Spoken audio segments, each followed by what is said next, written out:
Chapter 61. Solution. Harry saw the small snake suddenly appear on his palm, and saw Draco and the other man gradually approaching, so he quickly stuffed the thing in his hand into his pocket. Harry took a few steps forward. Pansy saw the man standing at the edge of the forbidden forest and took a few steps back in fear. She grabbed Draco's clothes tightly and asked with a trembling voice, "Why is Harry Potter here?" Pansy only remembered that he never came out after he went in that day. "Harry can help you." Draco patted the back of the girl's hand and said soothingly, "No, you clearly know what happened that day." The girl was a little hysterical, her eyes filled with tears, and she questioned, "You clearly came out that day. You were the only person who came out of the castle at that time." "Come out? What come out?" Draco asked, puzzled. Pansy seemed to understand something. She loosened her sleeve, turned around and wanted to run back to the castle. Falling to the ground, a beam of light passed through Draco's back and hit the girl in front of him. "Harry!" Draco roared angrily, then ran to the lawn and held the girl in his arms. During this time, a pine cone from a pine tree fell onto Pansy with the wind. "I will cure her." Harry touched his head awkwardly. He felt really embarrassed to be like this to a girl, but this matter was of great importance and it would not be good for her to know too much. Harry turned and walked towards a big tree behind him. The medicine bottle flew over and the soil under the tree immediately vibrated. Then a big bubble appeared and a small bottle filled with pink liquid rushed out. The splashing mud made Harry covered in dirt. "Pa!" Harry spat out the dirt in his mouth, cleaned it up, then picked up the bottle of potion that fell on the ground and walked up to Draco. "Wait a minute," Draco raised his hand to stop Harry from feeding him the potion. "What are you feeding him?" "Trouble." A voice came from Harry's mind. Who is talking?" Draco looked around in horror. The voice of the strange man, seemed familiar when he listened carefully. It was the one in Harry's mind. Harry looked surprised. "Can you hear me?" "Of course." You replied, "Anyone who has a connection with your soul can hear what I say." "That? Dobby, you don't have to worry about that. There's also the big boiled egg that ran away. There's nothing left." Harry breathed a sigh of relief. He always felt that the fewer people who knew about this, the better. Draco lowered his raised arms. His instinct for survival would not allow him to continue holding on. Only now did he remember that there was something in Harry's head, a mysterious thing that frightened him. He held Pansy tightly in his arms and muttered softly, "You must ensure her safety." Harry nodded, squatted down, moved closer to Pansy, and put the bottle of pink potion under her nose. Watching the pink steam spiraling up and emitting a pearl-like halo, Draco stared at the magical gas with a slight daze in his eyes. Harry fanned at Draco and Pansy. Pansy's nostrils flapped unconsciously, and she inhaled most of the gas. Draco was confused, and then his body went limp and he fell on the lawn. Pansy's head rested on Draco's chest. Looking at the scene in front of him, Harry always felt like the bad guy who committed the crime. However, since he was in the same company as this guy, he didn't seem to be much better. "Hey, don't say bad things about me in front of me." Yu was a little dissatisfied. Although Harry was used to this guy being able to access his words anytime and anywhere and see his inner thoughts from time to time, he still felt very strange about his daily routine. "Harry said you don't sleep at night and you're still up during the day, so when do you rest?" Harry asked curiously. "Don't meddle in things that are none of your business." After that, no matter how Harry spoke, there was no response in his mind. "Dobby!"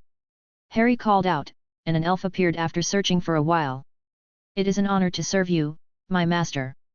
Dobby, who was wearing the clothes of a shrunken human butler, bowed to Harry and saluted.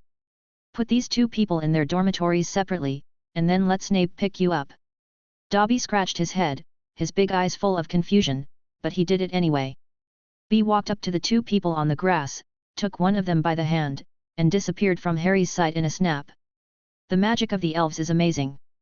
Harry exclaimed in admiration. "It's not as great as your magic, master." There was a commotion in his pocket and a small black snake came out. The shrill sound made Harry cover his ears. Actually, Harry didn't want to speak directly because they had just met. "If you can't say it, don't say it." A childish voice came from Harry's neck, and King Gang's physical form also jumped into his pocket. Harry smiled sheepishly and did not refute what it said. He carried the weight of the three little pets on his clothes and slowly returned to the castle. "Harry!" Tell me what I just said. Professor McGonagall, who was standing at the front of the podium, called out to Harry, who was sleeping in the first row in front of her. Harry stood up dazedly, his shoulders and back ached, his arms were numb, and there was an imprint of the glasses frame on the back of his hand. Harry couldn't say anything. Hermione was sitting upright in front of him, but behind her proper posture, a hand quietly wrote a small note and stuffed it between Harry and the table. Don't do anything small, Professor McGonagall said sternly, waking up Ron, who was also dozing off. And it scared Harry, and he dropped the note in his hand to the ground. Ron's whole body shook violently, but he still maintained a posture of listening. Although he opened the book, his head was slightly lowered. The book had not been turned for a long time, and there were still some weird scribbles on it, as if it was a book written in a dream. This action shifted Professor McGonagall's firepower to Ron. As if remembering that Harry had been seriously injured some time ago, Professor McGonagall did not say anything more, but instead directed her spearhead at Ron next to her. Harry, please sit down. Professor McGonagall softened her tone, remembering Harry's excellent performance in class. You still need to rest well after being injured. Harry secretly chuckled, looking at Ron with a gloating look as he was called to stand up by Professor McGonagall. Ron could feel the gnashing of teeth attitude of the person next to him. He didn't hear clearly what the professor said just now. He was some distance away from Hermione, so he had to lower his head and said nothing. But he put his hand under the desk and made an international friendly gesture towards Harry. Chapter 62. Teaching. Ron has been in a one-sided Cold War recently. The cause was the scene in the professor's classroom, but the deeper reason was that Ron felt that the gap between himself and Harry was too big.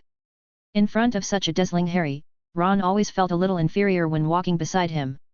He had outstanding academic performance, excellent talent for spells, powerful ability to prepare potions, outstanding Quidditch genes, a handsome face, excellent physical functions, perfect body proportions, strong personal charm, and the title of a natural savior. He was like a walking halo. Even someone as outstanding as Hermione would often describe Harry to him in a tone of admiration and worship. Coupled with his subtle thoughts about little Hermione, jealousy gnawed at his heart bit by bit like a poisonous snake. Ron often thought that the Harry in the books he saw in the dormitory was obviously not so outstanding. Was he just like himself, with a different soul? He made dark guesses when he saw the professor's dependence on Harry in class. With the constant guidance of Headmaster Dumbledore, Ron always felt that this was not the right thing to do, but it might be because he had traveled from a world without magic. Despite all the things he had experienced, he was still a little uncertain about the existence of magic, which led to him not feeling as comfortable as he could when using his magic. He is bad in himself, and it becomes even more obvious when there is an excellent person next to him. In fact, when he first came here, Ron always had a feeling of being pretentious, but his instinct to save his life and his desire to be the protagonist were always struggling. Perhaps the Sorting Hat saw this in him, understood his heart, and sorted him into Gryffindor. Ron, a familiar voice called him, and Ron's heavy thoughts were interrupted. He saw Harry with a flattering face in front of him and sighed helplessly in his heart. Some time ago, in the Forbidden Forest, he had thought about leaving Harry alone in danger, and felt heavy with guilt. Coupled with his love for Harry, a two-dimensional character in his previous life, Ron also knew that he had been making a fuss during this period. Looking at Hermione's cautious demeanor, Ron walked forward and patted Harry on the shoulder. Let's go have lunch together. This guy deserves to be beaten. Snape sat on the sofa, watching the scenes in Harry's eyes. How come he never knew that Veles had so many problems? He was obviously not outstanding, but he still complained about this and that. Harry didn't have any good feelings towards Ron either. In the dark memories she carried, there was the Cold War in the 4th grade, the verbal harm she had done to him, the time they were wandering, Ron's wild words, and after he became the captain of the Auror, what happened next? Harry tapped his head with his delicate fingers. Why did I think of this? Harry thought about it, sat down next to Snape, leaned his head on the sofa, closed his eyes, and entered another space. A beautiful girl suddenly appeared on the emerald green lawn. Feeling the magical fluctuations, Gryffindor also appeared. He grabbed Harry's arm and pulled her into the Hogwarts classroom. Let me see. Gryffindor took out a long piece of white paper from his pocket, on which were densely written many words. Today you are supposed to take, social psychology and behavioral economics. Gryffindor held a magnifying glass and put his eyes close to the small note, there is also a dance class, and a book called Capital written by Marx. Today you are learning all Muggle-related courses. Tomorrow you and Harry will switch. Today he is learning. Before Gryffindor could finish, Harry walked around the table and snatched the note from his hand. Harry needs to learn the complete use of runes, the configuration of magical herbs, and an overview of Quidditch tactics. Harry flipped through the books that suddenly appeared on the table, and opened the one with runes. The densely packed tadpole-like handwriting on it rushed into her eyes.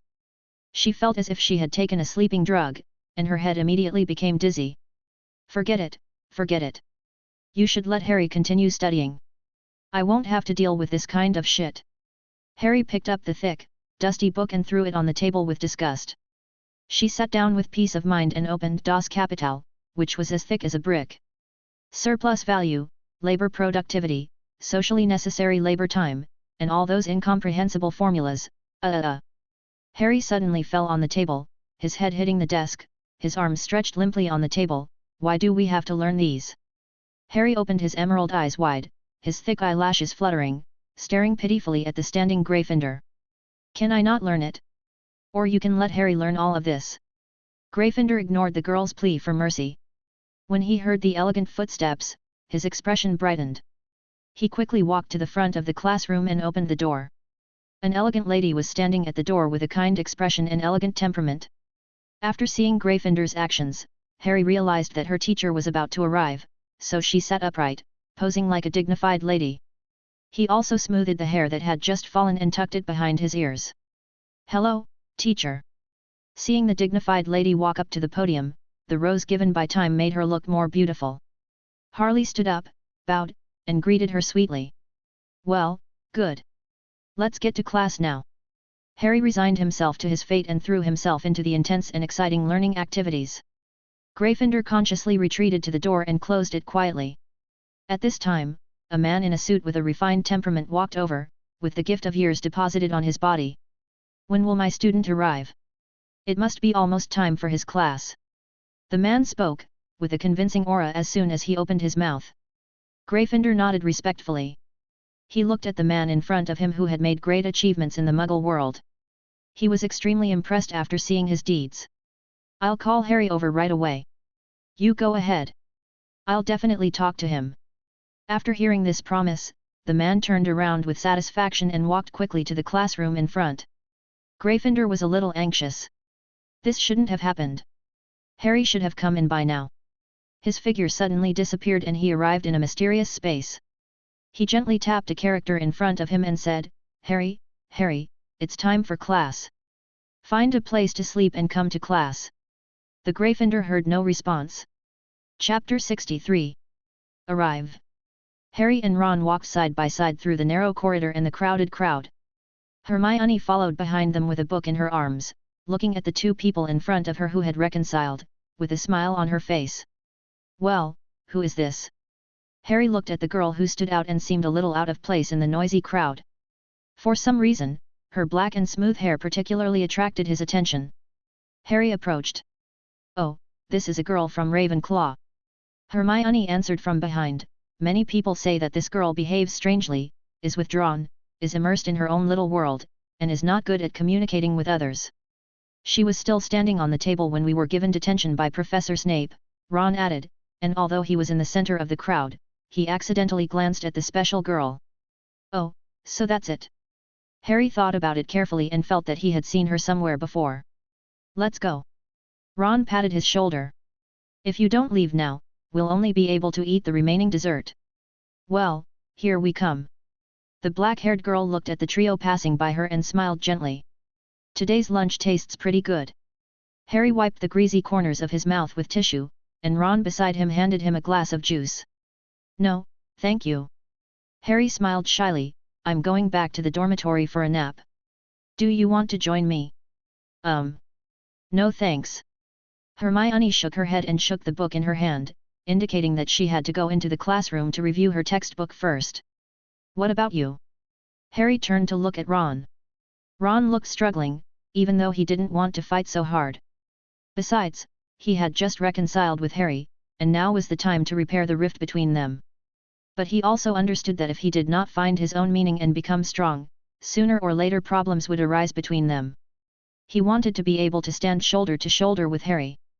No thanks, Ron also rejected Harry's invitation. I didn't bring my afternoon textbook. Can you help me get it when you walk from the dormitory to the classroom? It's on my bedside table. Harry was a little surprised, but he was very happy that Ron had changed. Well, okay. He nodded heavily. I will remember to bring it for you. Good luck. Hermione looked at the interaction between the two people in front of her and couldn't help but laugh out loud. So cute. Harry and Ron and Hermione separated in the corridor and he strode back to his dormitory, through the common room and towards the dormitory. The dormitory was quiet at this time. The curtains were drawn and only some light could be seen from the gaps. There was a bulge on the innermost bed. Simo was sleeping inside and seemed to be fast asleep. Harry set the alarm, put the textbook Ron wanted together with his own textbook, quietly walked to his bed, pulled back the quilt and lay down on it. As usual, Harry sank his consciousness deep into his brain, isolating himself from the outside world and forming a thick wall, like a high-end version of brain occlusion. He appeared in the sea of consciousness carefully.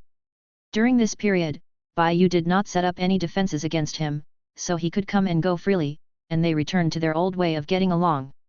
Snape, leaning on the sofa, yawned out of boredom. He closed his eyes and opened his other eye a little to look at Harry, who was like a thief. I secretly mocked him in my heart. He is indeed a Gryffindor, he does things without using his brain, he is so blatant. Is he afraid that he won't find out? This is obviously a bad thing. Hi. Harry greeted Snape, but Snape ignored him and closed his eyes, not wanting to talk to the idiot. You've been coming here quite frequently lately. A familiar voice appeared behind Harry. Bayou's eyes sparkled, revealing his white teeth. His expression was gloomy and his tone was doubtful. Harry was startled. He turned around and gave Bayou an awkward smile. His left cheek showed a guilty conscience, while his right cheek showed ill intentions. Well, I'm here to sleep. Harry didn't dare to look directly at the glass wall. He pointed inside and said, Can I sleep on the sofa inside? Okay, since you have completed your tasks well recently. Bayou looked at the subtitles on the glass wall. Next to the subtitles was a map of the entire Hogwarts, and many places were lit up. Harry would go out for a walk almost every night, going to places that were inconvenient to go to during the day, even the women's restroom. Well, it's really difficult for him. But then he saw that the mission progress had reached 95%, and Harry's expression became more and more amiable. Apart from the Basilisk's Chamber of Secrets, the Ravenclaw Common Room, a small part of the restricted area of the library, and a few professors he had not had much contact with, such as Sybil Trelawney who would later teach them divination, arithmancy, care of magical creatures, etc., Harry had already been to the rest. Cedric took him to the Hufflepuff Common Room, where Harry was warmly welcomed by the little Pots. Malfoy pulled him into the Slytherin Common Room, but due to the intimidation of the Malfoy family and Harry's own fame, not many people dared to say a word. Harry took the Marauders map given to him by the Velis twins and passed through every secret passage in the castle. While Professor Dumbledore was giving him extra lessons, he entered the headmaster's office. Under the pretext of asking the teacher questions, he entered the professor's office. At this time, Gryffindor's voice sounded in Harry's heart. Harry did not answer. He looked at Bayou with longing eyes. Come in quickly. What's wrong with you? Why do you like to sleep here? Bayou waved his hand. He thought it was too troublesome to open the door for Harry every time he came. Bayou placed his slender hand on Harry's forehead. Harry felt a cool touch on his forehead, and suddenly the tip of his hand was pricked. If you want to come in, just come in. Don't bother me all the time. Bayou waved his hand and disappeared in the blink of an eye. Anyway, Harry couldn't make any big waves in his space, and he had absolute confidence. Oh, what a pleasant surprise. Harry walked through the glass wall and sat on the other side of Snape. He looked at Harry who was already fast asleep and quickly closed his eyes. Snape felt another dent next to him. He looked at the two identical faces on both sides, felt the heat radiating from them, and stood up awkwardly. Sorry. Harry bent down, panting, put his hands on his knees and touched the sweat on his forehead.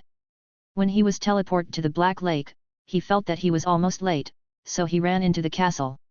Seeing Harry's miserable state, Gryffindor patted his shoulder in a good mood and said, Go quickly, the teacher is still waiting for you. Harry straightened up and calmed his breathing as he walked Passing by the nearest classroom, he saw Harry's bitter and resentful expression inside and smiled with glee. Chapter 64. Understanding. Approaching the door, Harry did not feel as relaxed as he had when entering a professor's classroom. His heart was pounding nervously and he lowered his head to check his clothes to see if they were neat and tidy. Harry raised his arm and knocked lightly on the door with his knuckles. His slender and powerful fingers hit the wooden door, making a crisp sound of dong dong dong. "Come in." A male voice came from the door. Harry turned his head and looked at Gryffindor, who nodded to him, encouraging him to go in. Harry took a deep breath, pressed the doorknob and entered the classroom. The bright light in the classroom was so bright that Harry couldn't help but shield his eyes with his hands. "Hey!" Ron, who was still in the classroom, raised his head and struggled out of the densely packed words in the book. He glanced at Hermione, who was studying hard, and then glanced at the front of the classroom. There was no one there. The whole classroom was quiet. The midday sun shone on the desks, and the reflected light shone on the ceiling of the classroom. The chirping of birds came from the window. Ron turned his head in confusion. Why did he always feel that there was someone in the classroom? "Now that you're here, sit down." The man adjusted the bow tie around his neck and tied his loose hair at the back of his head with the small rubber band in his hand. She tied a curly, slightly playful ponytail at the back of her head. "Okay, teacher." Harry sat in the first row obediently and opened the book that had been placed on the desk a long time ago. It was a book about the use of runes. Harry was immediately embarrassed. He really didn't know how to read a book like this. The man on the podium waved his hand, and a huge curtain fell down. A beam of light shone from behind and above Harry, shining on the curtain.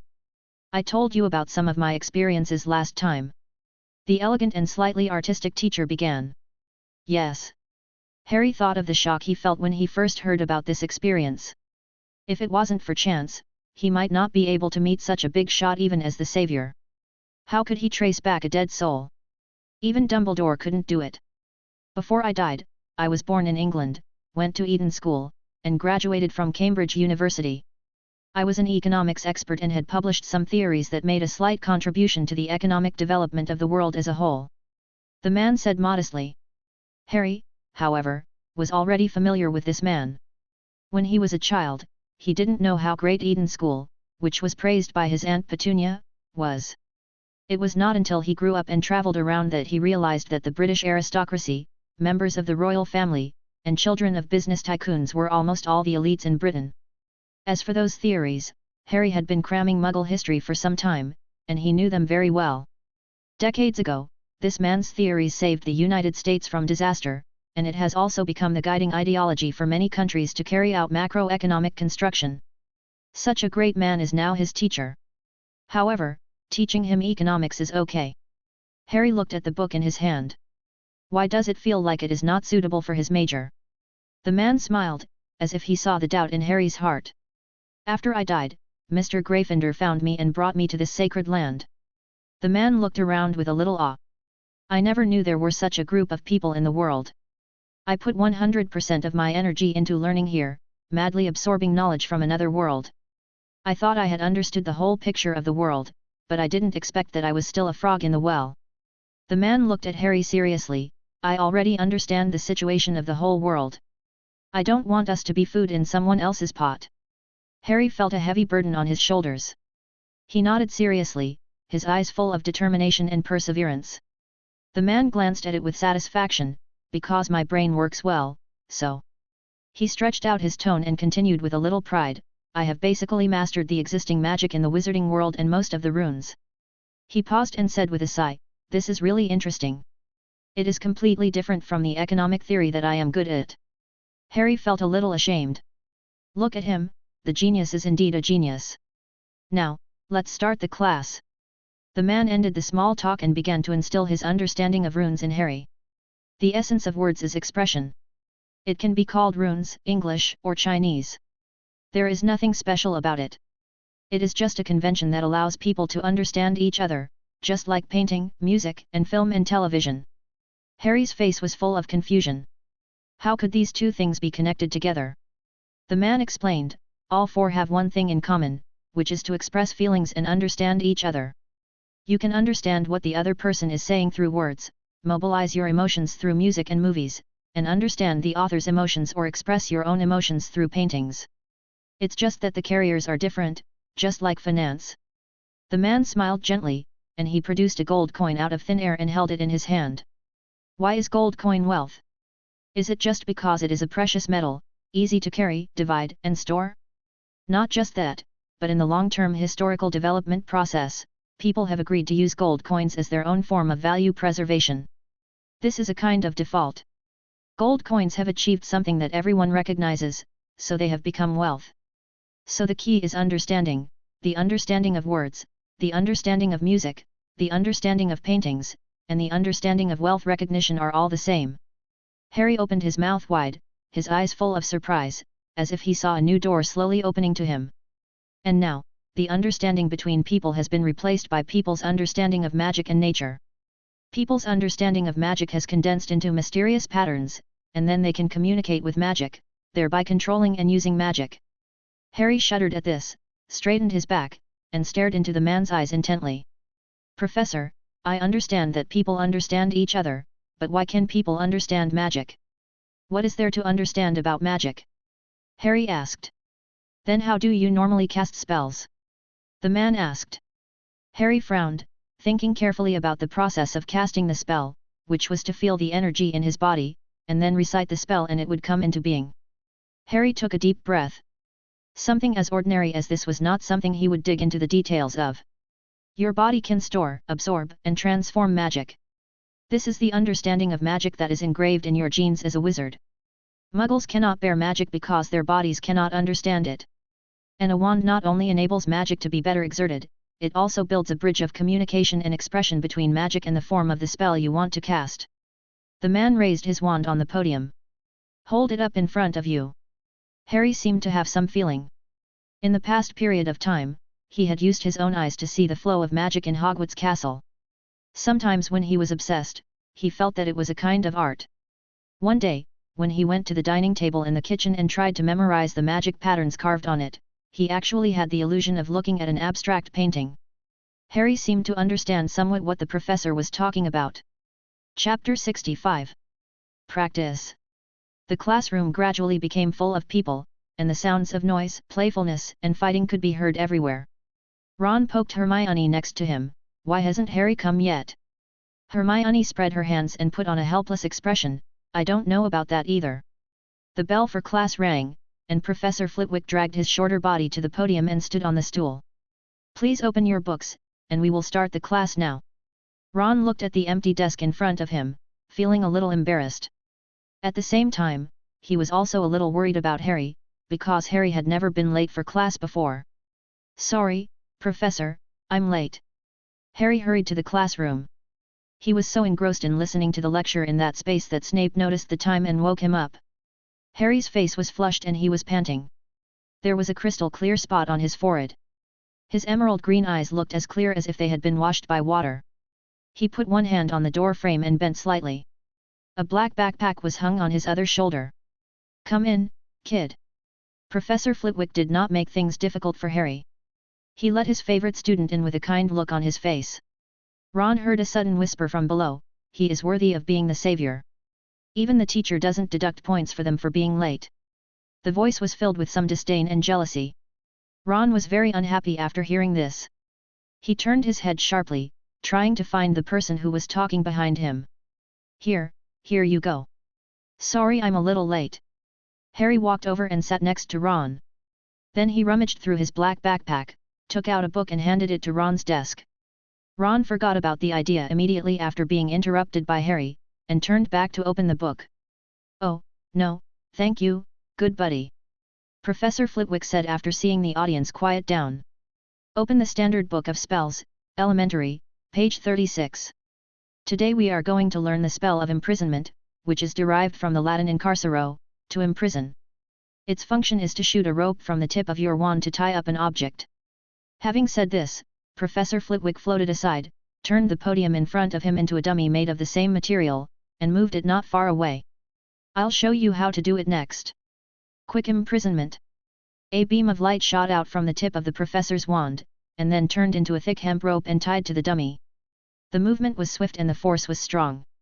The dummy that was attacked immediately fell to the ground with a thud. In Harry's eyes, Professor Flitwick's head flickered first, and then a burst of light gathered in his head, and then it turned into a stream of water, from his arm to his palm, and then to the wand. Then the color of the light inside the wand changed, and then it rushed out. The light quickly gathered in the air and turned into a solid entity, and part of the light pulled and turned into a solid hemp rope, which was tied to the dummy.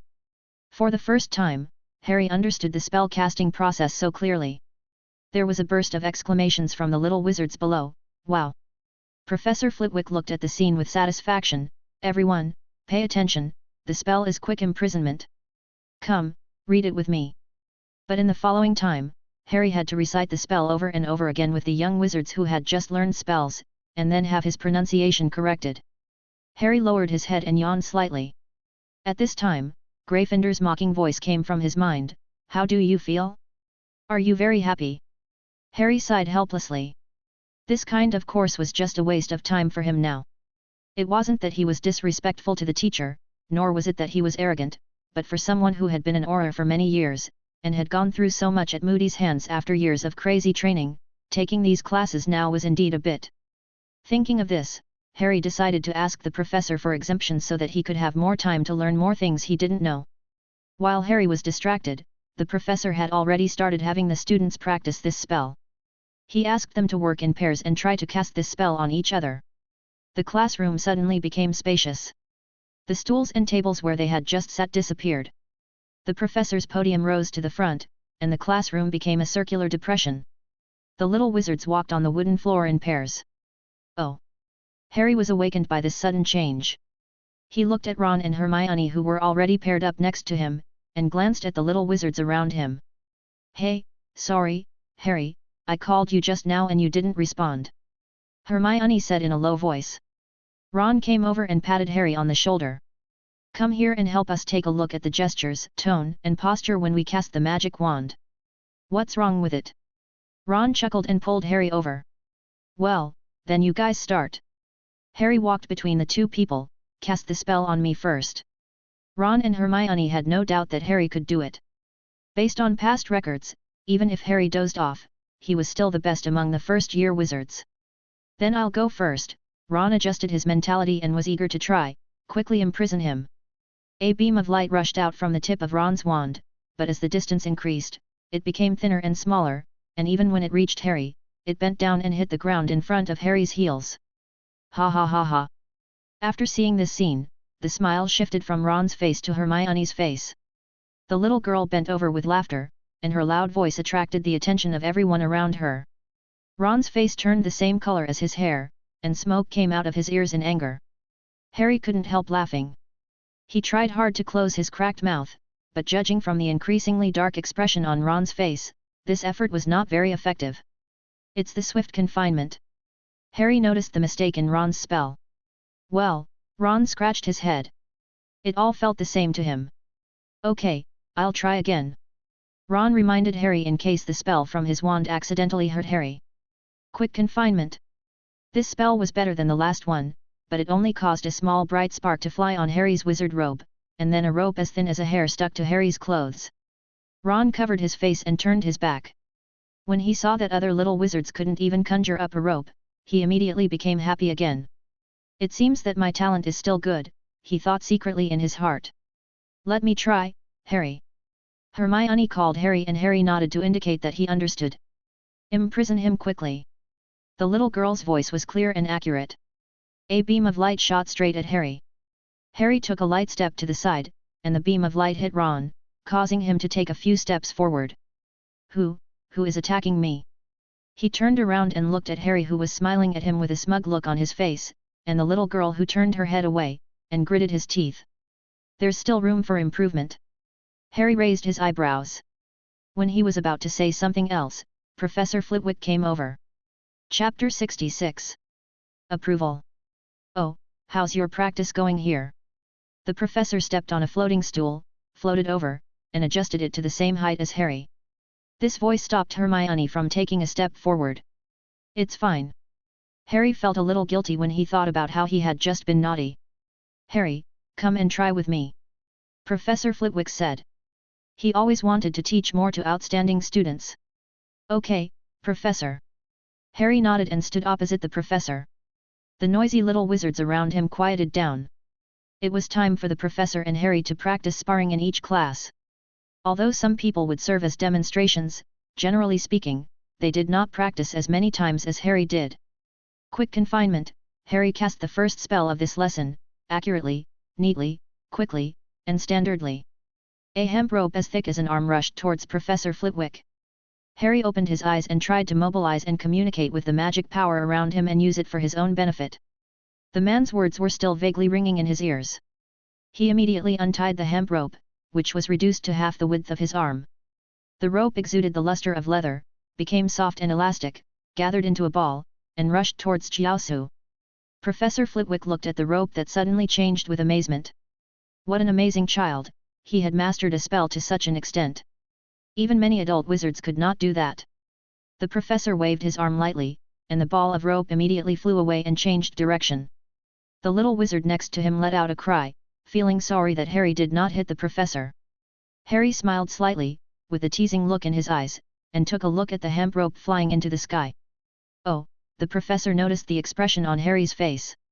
He followed Harry's gaze and looked up at the sky, but found nothing unusual. Just when he was wondering, he felt a sudden gust of cool wind coming from behind him. Years of combat experience made him immediately build a thicker barrier, armor to protect himself. He deflected the sudden attack from behind. The professor turned around and found that there was still a piece of rope. He stepped on the floating stool and floated to Harry, with curiosity in his eyes. How did you do it? Did you cast 2 spells instantly in a row? Harry shook his head, raised his hand and called back the 2 ropes. I just changed the form of the attack. Professor Flitwick's eyes lit up. Did you improve the spell? Not really.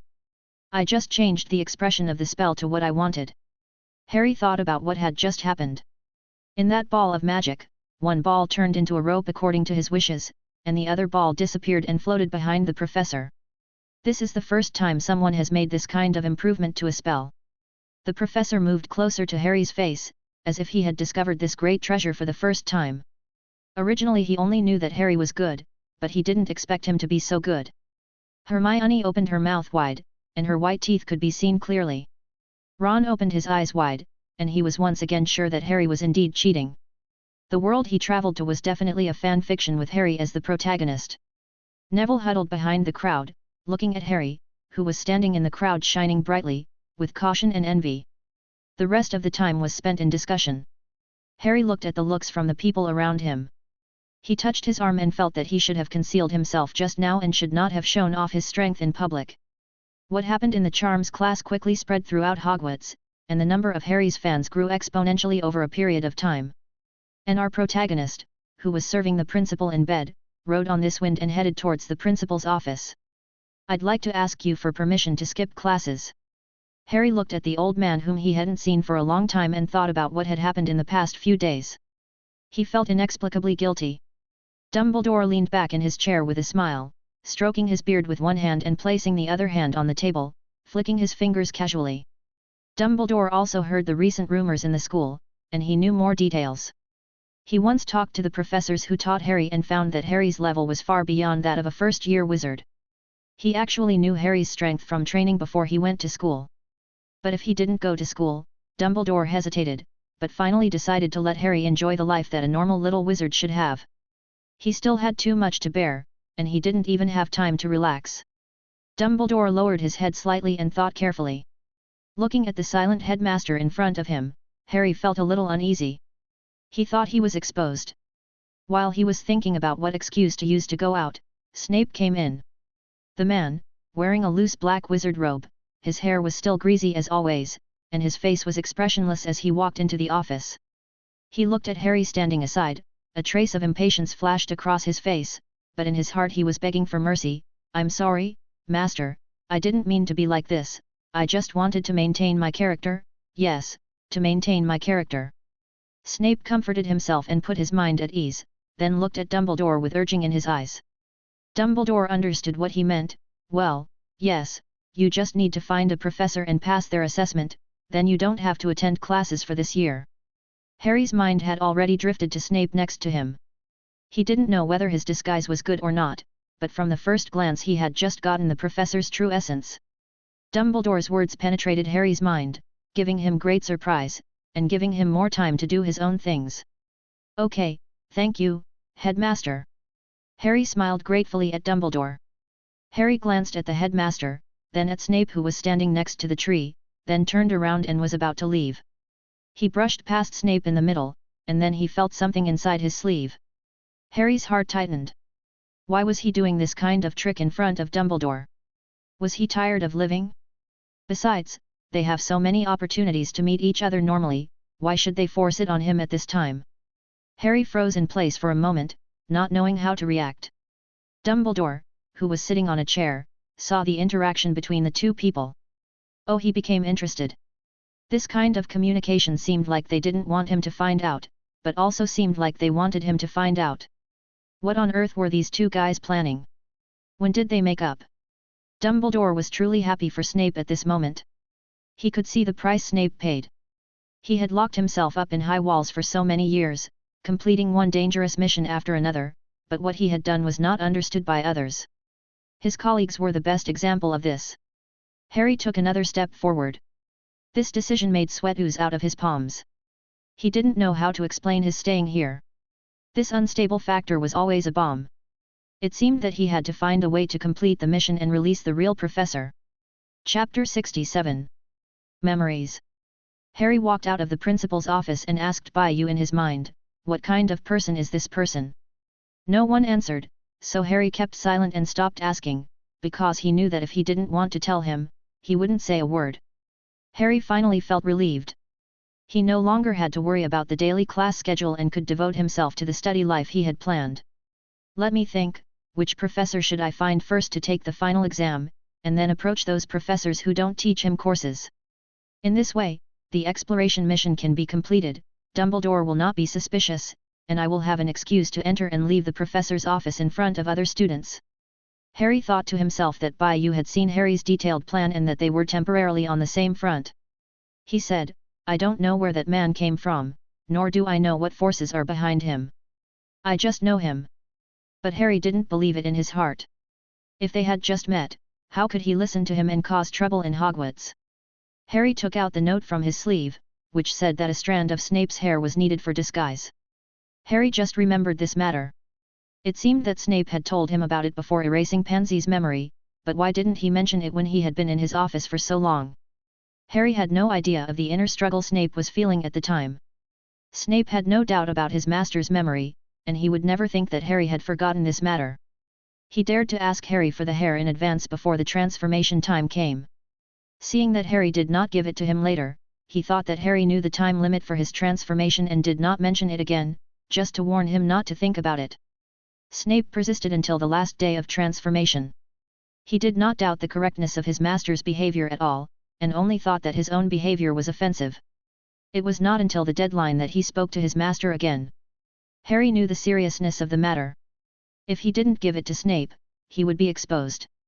He didn't understand why someone so powerful would be so conservative. He said he would not give it to me, so he didn't give it to me. Without any questioning or consultation, Bayou put Harry into his mind. Snape knew about this situation and pulled out another hair of his own and put it in Harry's hand. Harry stood at the door of the headmaster's office, leaning against the wall, holding a strand of hair in his hand and wrapping it in the paper ball. Although things seemed reasonable, Harry still felt that Snape was asking for the wrong amount of time. In the office, Dumbledore and Snape tacitly did not mention his action just now. They were still discussing something. Snape came out of the headmaster's office and saw Harry waiting for him at the wall. His eyes lit up and he was about to walk over quickly. Harry stopped him with his eyes, and Snape obediently stopped a few steps in front of Harry. Harry put the ball of paper in Snape's hand and left without saying a word. When Snape saw it, he was ecstatic. He couldn't wait to return to his office and melt the hair into his arm, but the feeling was not as warm as last time. At first it was a violent storm, but later it became the dampness like rain that accompanied him throughout his life. His father's domestic violence, his mother's tolerance and retreat as a wizard, and his mother's bright red blood flowing from her forehead and dripping onto the feet of young Snape. Snape escaped from home and passed through a dirty, smelly, narrow alley. Behind the open door were pairs of greedy and sinister eyes. Little Snape was frightened by these gazes and ran out of the alley. Outside the alley was a place that was completely incompatible with the world just now. There were bright lights, wine, and women, and the hustle and bustle of traffic. People's happy expressions and cheerful smiles deeply hurt his young heart. He walked helplessly on the clean street in his tattered clothes. His worn-out shoes revealed his toes, with dirt embedded in his toenails. People were avoiding him as if he were a virus. Both adults and children looked at him with disgust. Little Snape was burned by such looks.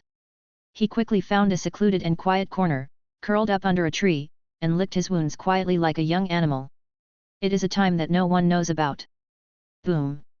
The death of his mother blurred Snape's vision instantly. Pa! The figure of his first love walking away mercilessly, the pain of the slap on his arm, and the wanton and harsh laughter. In the inverted world, Snape vaguely looked at the people who hung him on the tree. The world shook again and again, and the warm sunshine could not warm his cold fingers. The cold feeling on my legs became more and more obvious at this moment. Ah! Snape struggled out of this memory, and his memory of who he was in the past gradually became blurred. This was the disadvantage of his ability. If he was exposed to it too much, he would become another person. He stared blankly at the letter in his hand. The yellowed paper and the signs of wear and tear all revealed the owner's love for the letter. But after accepting this memory, Snape held the letter as if it were a hot potato. He saw the stern back of the girl in his mind, but he didn't know what Snape had done. From everyone's perspective, what they do is absolutely correct, but from the other person's perspective, it seems so inappropriate. Lily and Snape were not destined to be together after all. Snape folded the letter, cast a few protective spells, and solemnly put it back in the drawer. He should withdraw from that warm feeling. This is not his life, and he should respect other people's lives. Here, Harry strolled down the corridor. He decided to speed up his task and go to the Ravenclaw dormitory first. The Ravenclaw dormitory is located at the top of the spiral staircase on the west side of Hogwarts, probably on the 5th floor. At the entrance is a large door with an eagle-shaped bronze knocker. Harry stood in front of the knocker and listened to the question the knocker gave him, lost in thought. Although the questions asked by the door knocker were usually difficult and required some clever thinking, now the door knocker seemed to feel the arrival of the savior and asked a question that no one had ever heard before. Do you think Muggles and wizards can live in peace? Some young wizards who had just arrived nearby opened their eyes wide, and some senior students stopped in their tracks when they heard this question and gathered around. Chapter 68. Disappearance. Although Harry already had some ideas in his mind, some of them were too shocking to be discussed in public. After hearing these questions, some little wizards nearby were eager to try. They can't coexist peacefully. Muggles are lowly, inferior creatures. These were said by a young wizard from a pure-blood Slytherin family who was passing by the corridor. You are the inferior creature. A young wizard of the same age as Harry glared at him. I thought the two could live in peace. The young wizard was from Gryffindor College and both his parents were Muggles. The knocker asked, can you tell me the reason? A senior Ravenclaw said, they can't live in peace. Wizards have magic, but Muggles don't. From another perspective, wizards and Muggles are two different creatures. Muggles are extremely cruel to creatures that are not their own kind, such as the witch hunts in the 14th and 15th centuries. Some of the young wizards nodded in agreement. That's not right, retorted the senior from Ravenclaw, whose parents were also Muggles. Most of the students at Hogwarts are not pure blood. Their parents have Muggles. Can't they live in peace with their parents? Aren't we hiding in the Muggle world in another form and living with them in this world? You said it was hidden. If they were truly living in peace, then why would wizards need to hide? Someone retorted. Harry listened to the heated discussion among the people around him. This issue had been lingering in the world for a long time. He watched the door secretly open without anyone knowing, and Harry sneaked in. The debate outside the door on this topic is still going on, and no accurate answer has been reached. From Harry's own point of view, those who are not of my race must have different hearts. This is a truth in itself. The gap between wizards and Muggles is constantly narrowing with the development of science and technology. If one day the Muggle technology develops to a certain level and the wizarding world is exposed, it will definitely be a terrible disaster. Harry thought about the future development of wizard technology, sighed heavily, and decided to complete the current task first. When Harry entered the Ravenclaw common room, it was full of students reading. Among so many people, only one or two occasionally raised their heads, while the rest were immersed in their own ocean of knowledge. The sunlight shone through the exquisite arched windows and onto the floor beneath Harry's feet. This quiet yet intense learning atmosphere made Harry involuntarily give up his steps. He opened his eyes and carefully observed the situation in the dormitory. Suddenly, a strong light stung Harry's eyes, which hurt a little. This was a statue of Ravenclaw. The traces of magic on the statue were heavier than those of the surrounding ones. It was almost blurred and the light made it difficult for Harry to distinguish clearly. Harry endured the pain in his eyes and carefully traced the marks on it, dismantling it bit by bit. Some Ravenclaw students noticed the savior who suddenly entered their common room. "What is this guy doing? I don't know. Why did he just stand there in a daze as soon as he came in? Forget it, this is none of our business. Let's continue studying and continue the previous topic." The two began to discuss in a low voice. Harry lived peacefully with other students in the dormitory for a while. No one came up to ask him what he was doing. Everyone had their own things to do and no one cared about other people's lives. Harry was somewhat uncomfortable in this quiet atmosphere. In Gryffindor, it was always lively and noisy. In Slytherin, it was always filled with status, ambition, and desire. In Hufflepuff, it was always kind, indifferent and happy. As for Ravenclaw, Harry turned around and crawled out of the Ravenclaw dormitory. It should be the desire for knowledge, independence, calmness, and self-control. The crowd that had just gathered had almost dispersed, with only a few Ravenclaw students left gathered in a corner of the wall, discussing in low voices. When Harry walked past them, only the words Muggles, wizards, peace, and danger could be heard in his ears. Hogwarts is the best magic school in the UK. The headmaster here is the most powerful one in the European wizarding world. To some extent, he also represents the current direction of the wizarding world. Harry got some information from them and began to secretly calculate. Harry saw that the task completion rate was 96%, and thought about the lessons he had learned today. He suddenly felt a little unsatisfied. How about squeezing out some more time to continue talking to the teacher? Tell the teacher what happened today and ask the teacher what he thinks. On the way back, Quirrell stood in front of him. The man looked cautiously at the people around him and motioned for Harry to follow him, saying that he had something to say to him. Harry looked surprised. He hadn't seen this person for a long time except during class time. Could it be? What Quirrell had reported to him confirmed his uneasy feelings. The camera I installed on a Muggle was suddenly destroyed one day. According to the footage he sent over before, the last time they gathered was at the edge of the forest. After that Muggle made a few noises, the camera stopped sending any images, Quirrell explained. Because there have been cases where some Muggles were bitten to death by poisonous snakes during their search. I didn't pay much attention to it at first, thinking that he had damaged the equipment when he fell. But I didn't expect that one of the Muggles told me later that the Muggle was not bitten by a poisonous snake. Instead, his expression changed drastically. He abandoned his father and mother, bought a ticket and flew to England. Harry's expression suddenly became serious. Quirrell looked at the expression on Harry's face and unconsciously stepped back. In the final analysis, this matter was due to his own poor supervision. "Do you have a photo of that Muggle?" Harry asked, "And what day and flight did that Muggle take to London?" Quirrell quickly handed the information he had prepared to Harry.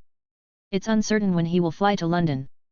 The Muggle just happened to see the plane ticket he bought, and the destination on it was London."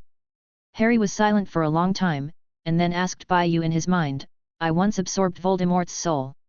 Now he has escaped. When he faces me, will I control him? Since you have only absorbed a small part of him, you cannot fully control him. In addition, he cut off his tail in order to survive, leaving the invaded part of his soul in this space, so you can only influence his thoughts. Bayou did not avoid it this time, because he was willing to flatter Harry on this matter.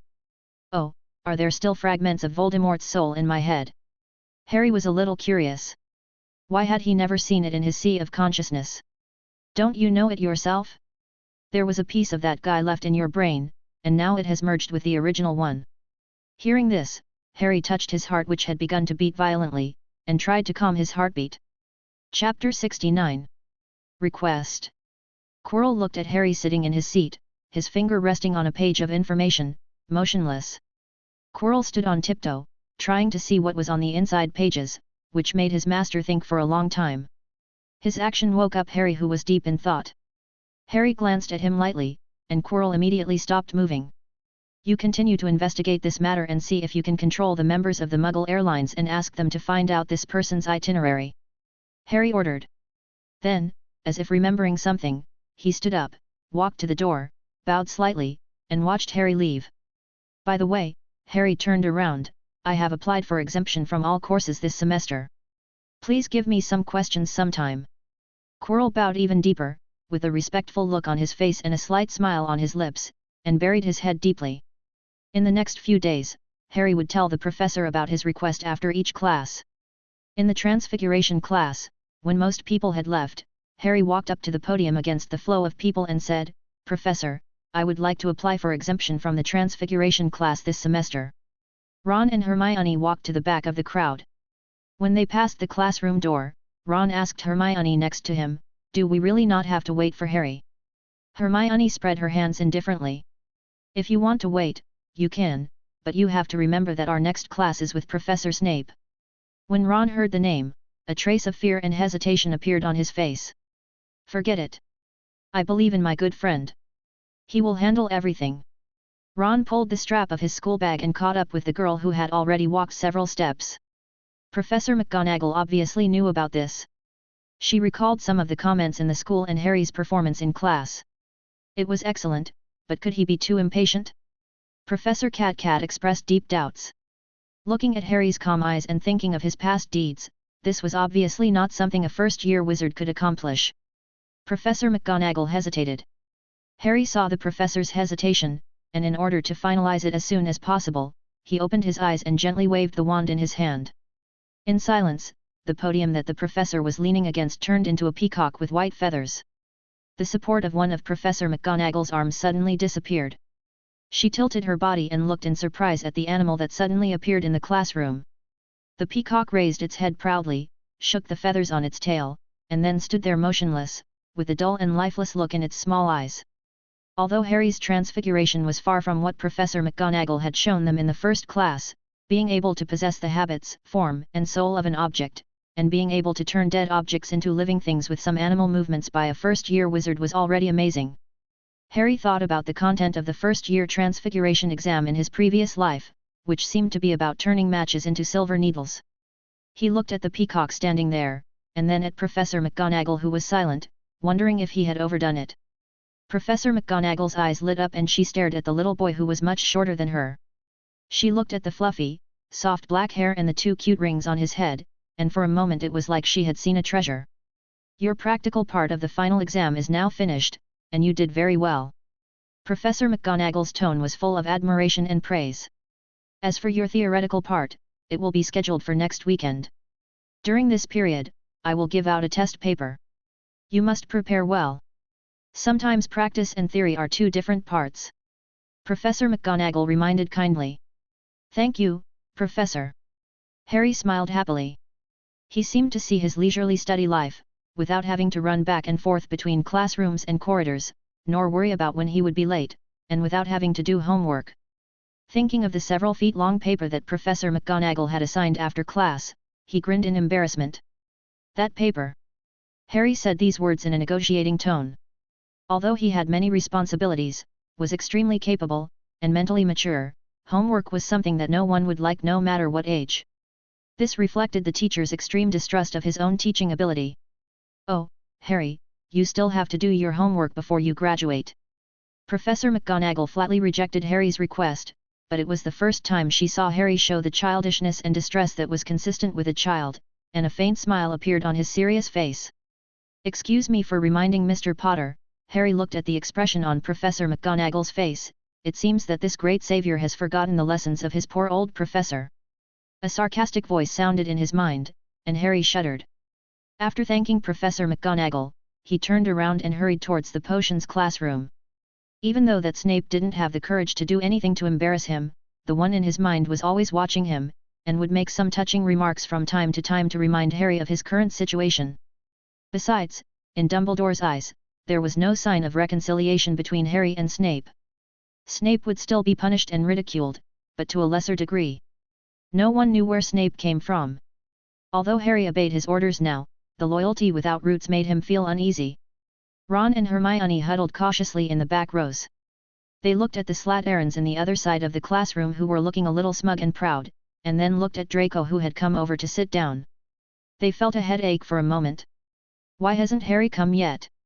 Ron poked Hermione. He's always late these days.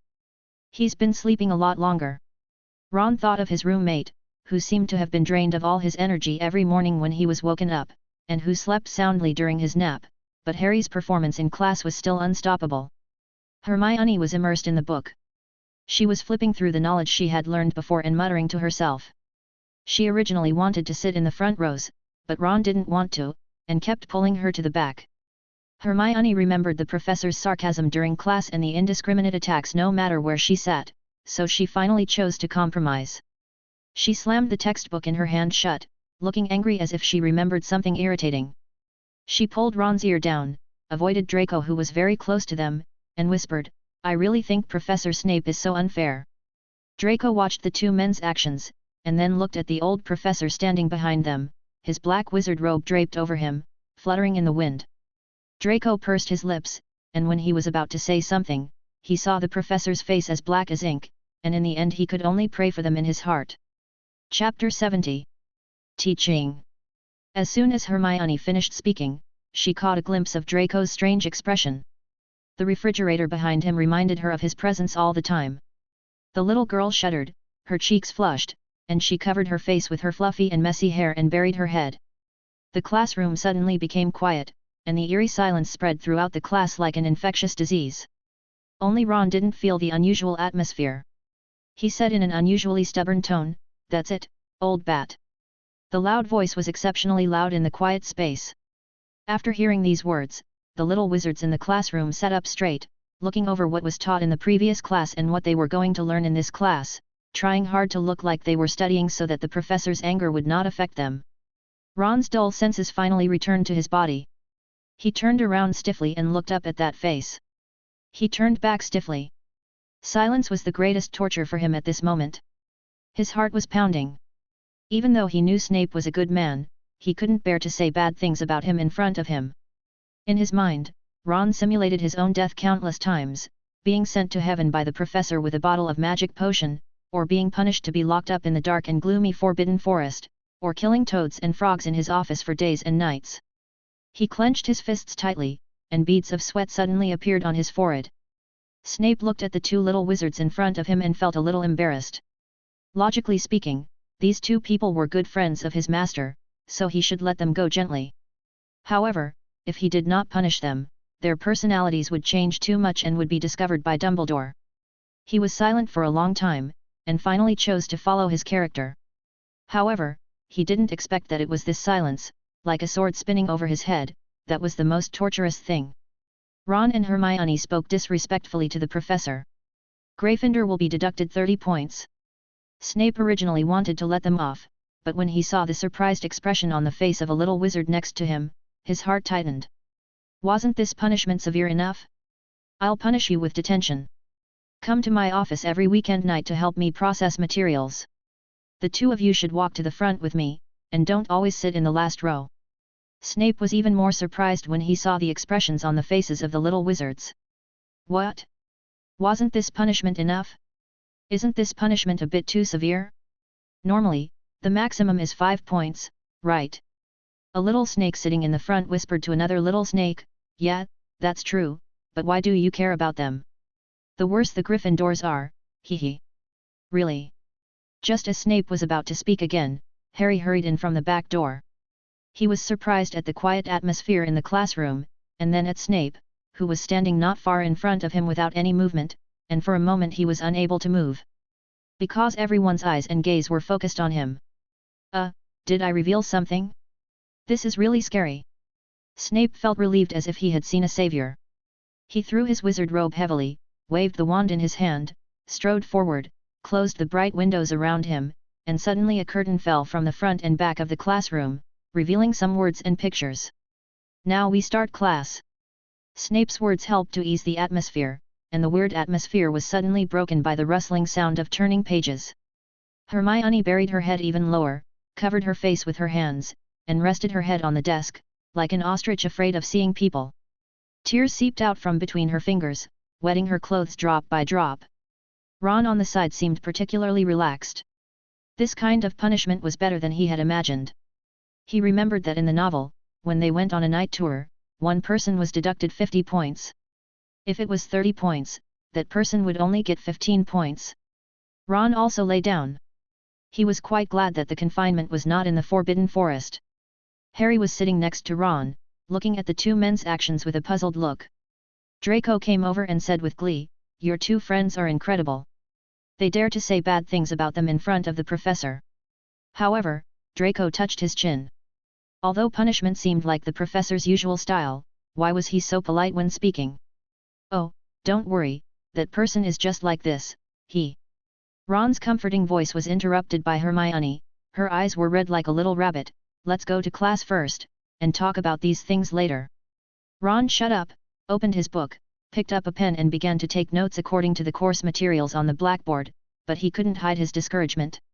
Draco would lean close to Harry's ear from time to time and tell him in detail what had just happened. Harry suddenly understood, and he looked at the two people who were frustrated on the side. Alas! These two little guys are worthy of being from Gryffindor. They speak without thinking and don't pay attention to the occasion. Snape mocked in his mind, but the protagonist of the mockery could not hear it.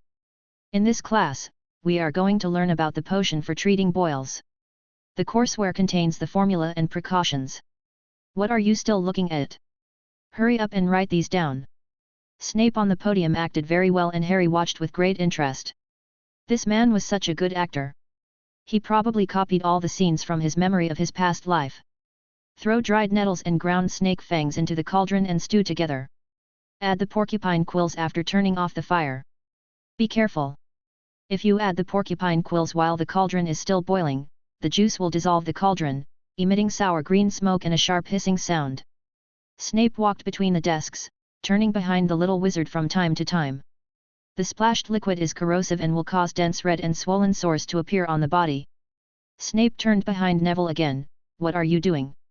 Neville was startled by the sudden move, and the pen in his hand fell onto the book with a clatter. "Hurry up and remember this, Gryffindor will lose 1 point for not listening to the teacher."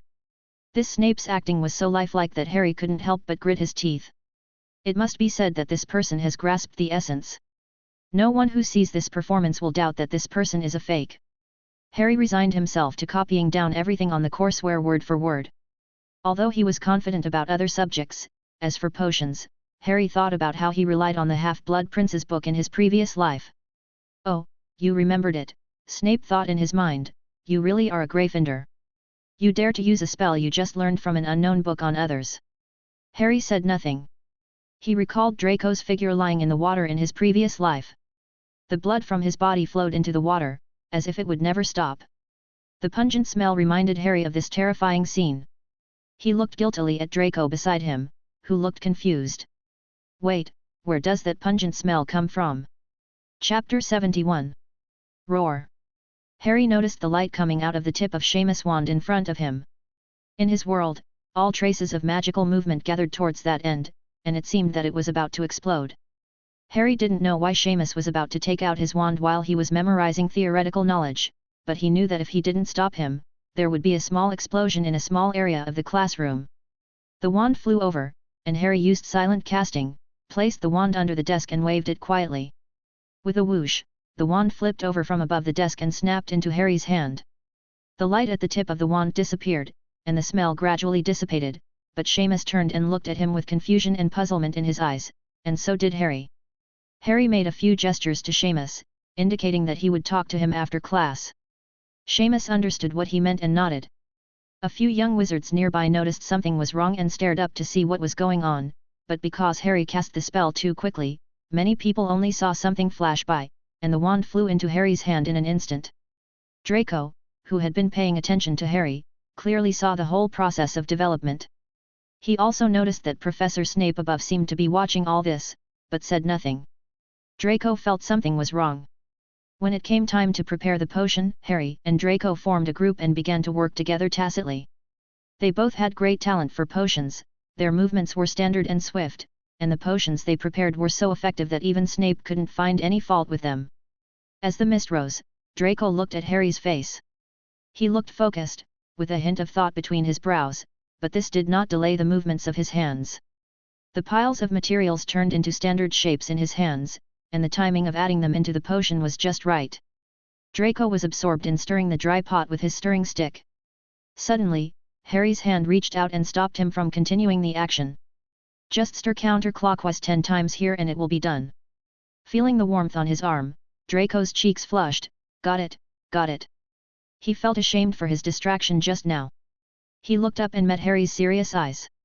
He lowered his head again, holding his breath and continuing to complete the potion making. Click, click, click. The man was fashionably dressed, with good aesthetic taste. He wore a suit that kept up with the trend and a black round hat. He was leaning on his brown cane with one hand and carrying a leather suitcase with the other. He walked slowly down the train, walked through the noisy crowd, avoided the playing children, and ran straight to a pillar in front of the train station. People were coming and going, and the man just disappeared in the crowd.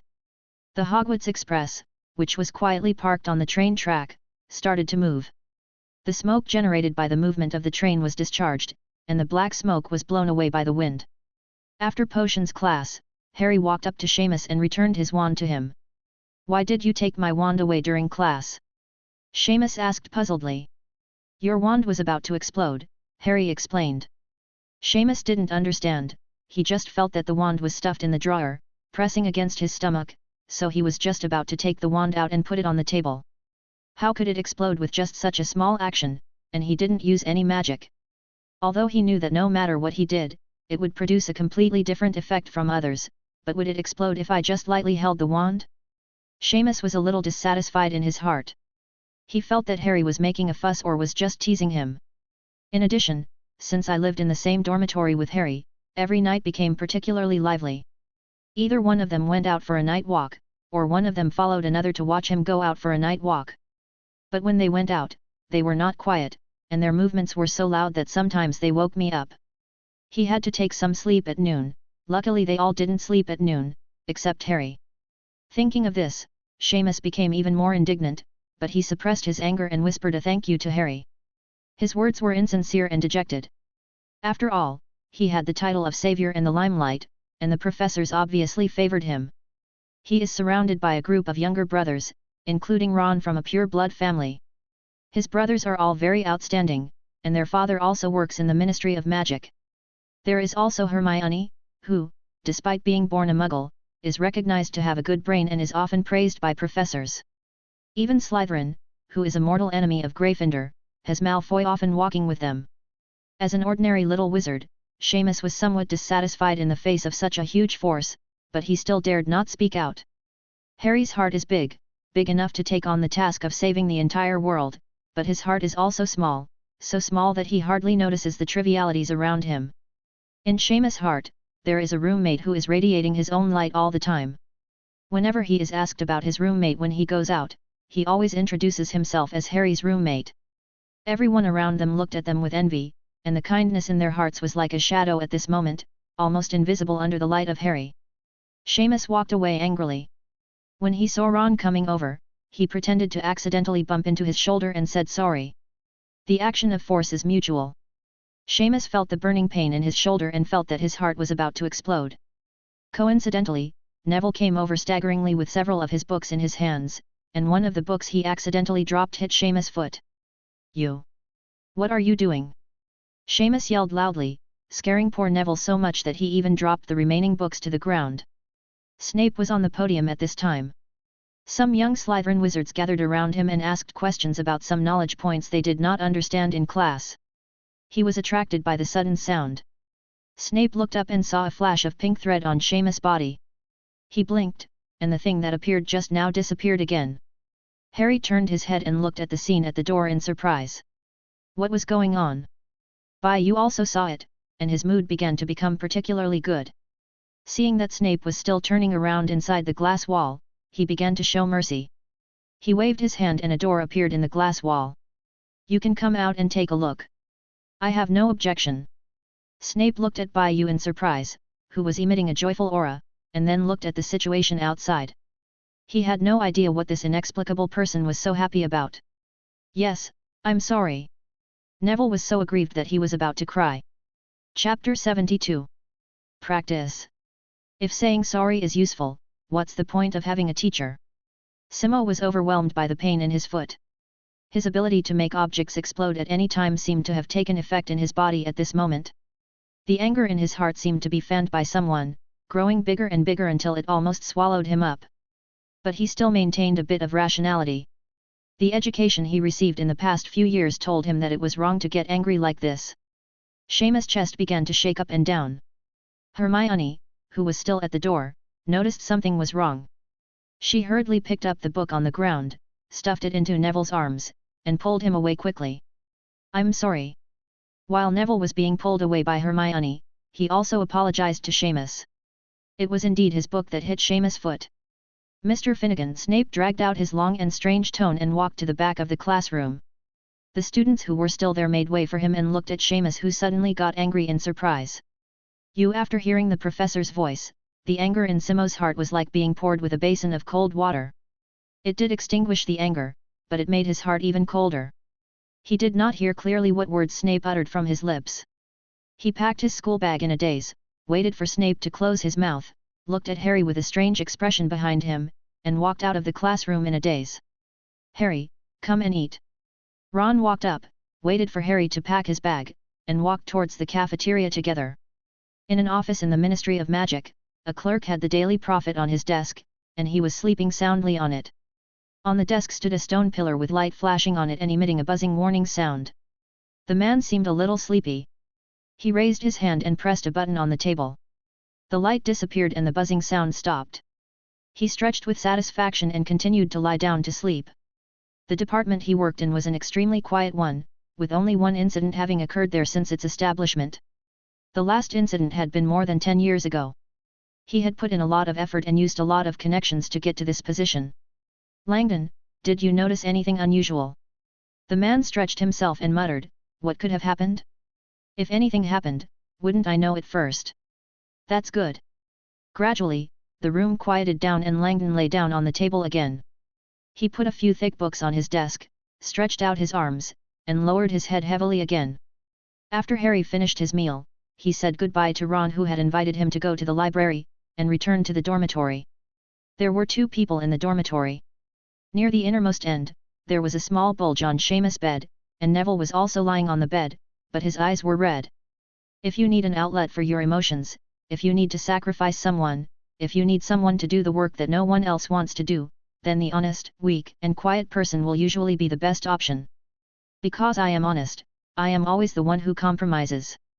Because I am honest, I will not bear grudges against others. Because I am honest, I will conscientiously complete the tasks assigned by others for no reason, and I often find problems in myself. Why didn't Seamus dare to speak to Harry, but turned to Neville, who had always been friendly with him? Seeking benefits and avoiding harm is everyone's nature hidden deep in their hearts, and everything just needs a reason. Harry sensed the weird atmosphere and immediately felt a little regretful. He decided to go to the room of requirement next time. It would be a bad idea to go out now, otherwise it would be too obvious.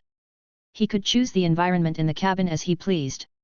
He looked at the 2 people who were arguing, walked silently to his bed, opened the quilt and lay down on it. He had many classes to learn today, and fortunately he had no classes in the afternoon, so he didn't need to set the alarm. Silence spread among the 3 people.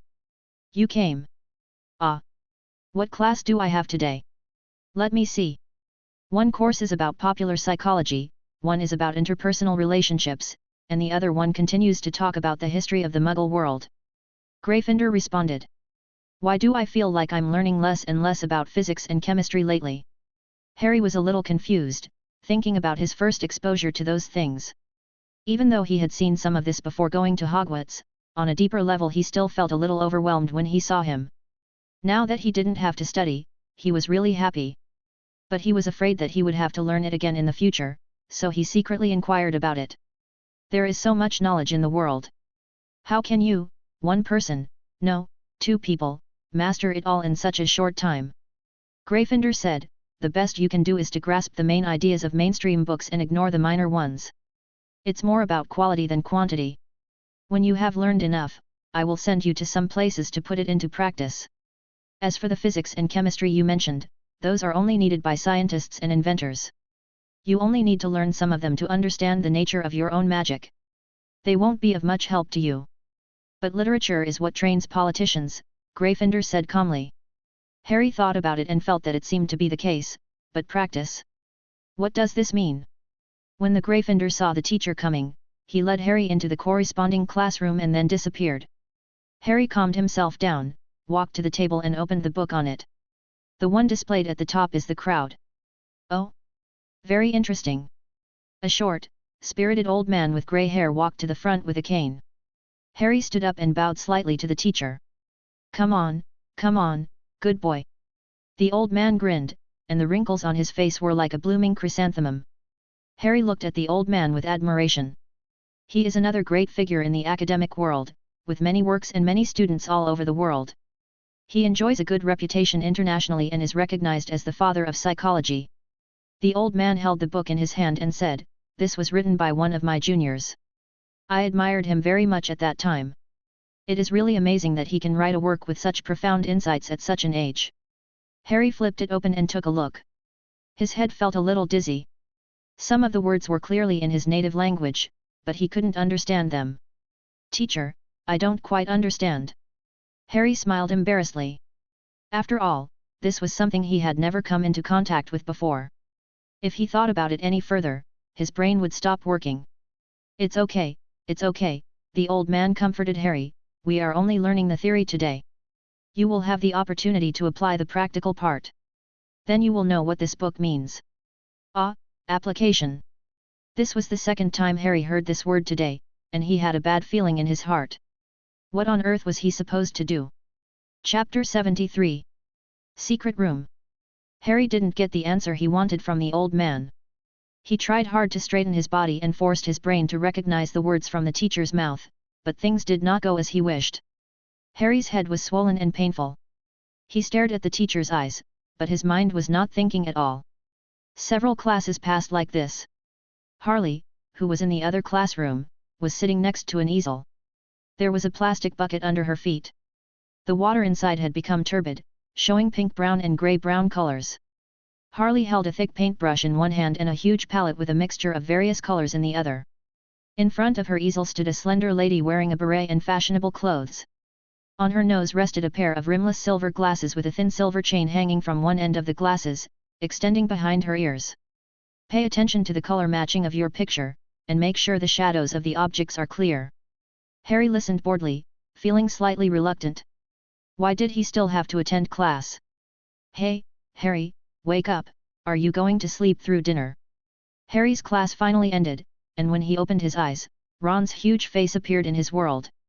Looking at the dim light around him, Harry just felt lazy all over and collapsed in the soft bed. He was surrounded by curtains.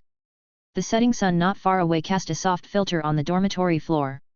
Ron's head stuck out from one end of the mosquito net. Harry didn't know whether to laugh or cry.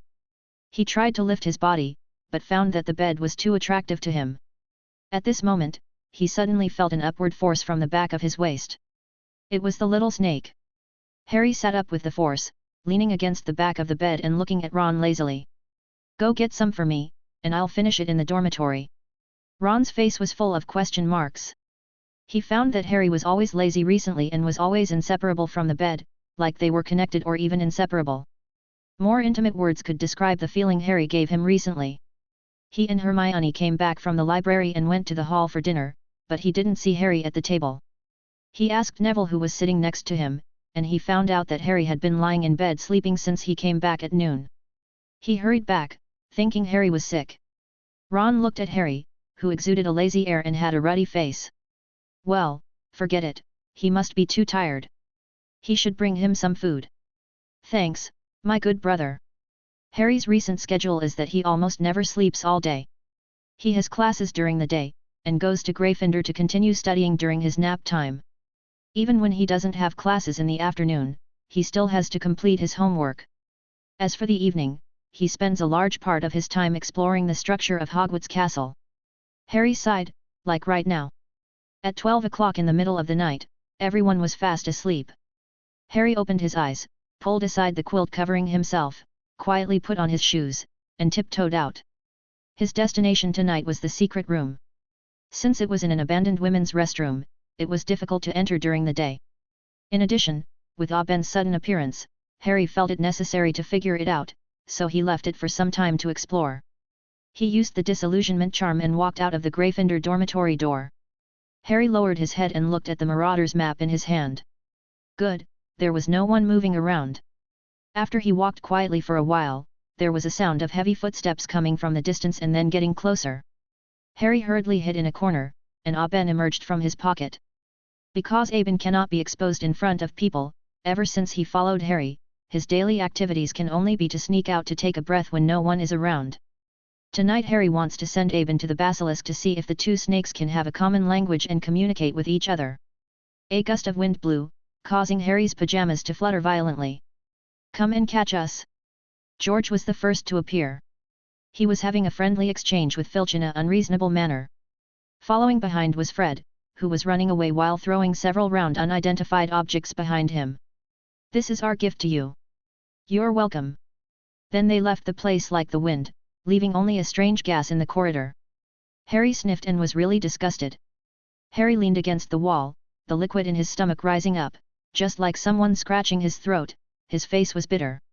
Filch stood far behind with a cane, looking at the things left in the corridor, frowning, pinching his nose in disgust. "If I catch these two guys, I will definitely take them to the professor and deduct dozens of points from Gryffindor." Then he left with his kitten. The only victim of the Velas twins' props appeared, and that was the innocent passerby who appeared here. Harry gave the Gemini a warm greeting in his heart, expressing his admiration for their diligence and dedication in the night tour business. Harry held his nose and fled from the place. With a creak, the door of the women's restroom was opened. Moonlight rushed out from the small window of the restroom and shone on the floor. The whole room was filled with a smell of dust. Harry glanced secretly inside the door and found that there was no movement at all. Myrtle shouldn't be here, he secretly breathed a sigh of relief. He could not forget that in his previous life, Myrtle stared at him closely, that kind of look as if he was being coveted by a wild beast. Harry slipped in quietly. Who knew that Myrtle suddenly appeared? Who is it? Who is there? Fortunately, with Myrtle's current soul, she couldn't see through the magic Harry was performing. "Who are you sneaking around? Don't let me catch you." Myrtle was so scared that she hid in a corner. "No, I'm already dead. Even if someone else is scared, I shouldn't be scared." Myrtle secretly encouraged herself and scanned the entire girls' bathroom again. There was no movement at all. Something was wrong. She clearly felt someone coming in just now. Harry deliberately made some noise at this time. He waved his wand lightly, and the water in a toilet suddenly began to flush.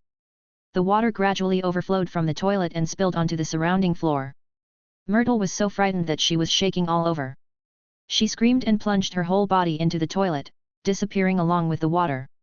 Harry waited for a moment, and when he saw that Myrtle showed no sign of returning, he walked to the sink with peace of mind, making a hissing sound. Auben in the pocket curiously poked his head out. When he got closer to this place, he could smell the scent of his own kind, which was as powerful as him. This discovery surprised him very much. After reaching this level, every member of his own kind he met was a gift to him. The wash basin in front of me slowly moved back, and a crack appeared in the front pillar, revealing the passage inside. It was dark and emitted a strange smell. Harry stunk and took a step back. Chapter 74. Basilisk. Harry held his breath, hardened his heart, and jumped into the hole. At first, he felt a sense of weightlessness, and the fishy wind around him made Harry feel uncomfortable. In the end, Harry's buttocks touched the ground, but not completely. There was a thick, dark green, sticky substance on the ground, mixed with various unidentified objects. Due to the lubrication of these things, Harry's pants did not suffer much damage, but his spirit suffered tons of critical hits. With a thud, Harry finally landed at the bottom. He rubbed his sore ankles and wrists, and walked slowly forward with the fluorescent lights flashing. Looking at the corpses scattered on the ground, some of which looked like animals and some like human skulls, Harry stepped aside and continued to move forward in fear. What's going on? Snape had just woken up in his mind when he found that the screen in front of him had changed to a different picture. The surroundings were gloomy and dark, and there were several animal skeletons. "Why are you here? Go back!" Snape asked Harry loudly.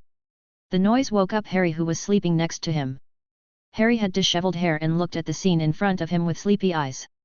He said to Snape helplessly. "It's okay, just watch." "It's okay, Professor Snape." The two spoke at the same time. This tacit duet made Snape frown. He shut his mouth. He knew that Harry was mature and would not put himself in danger. Snape sat aside, staring closely at the environment around Harry. Harry continued walking forward until he reached a closed door and there was no way forward. "Okay, let's go back. Your adventure today should be over," Snape said in his mind. Shhh, Harry opened his mouth, but Snape's eyes widened.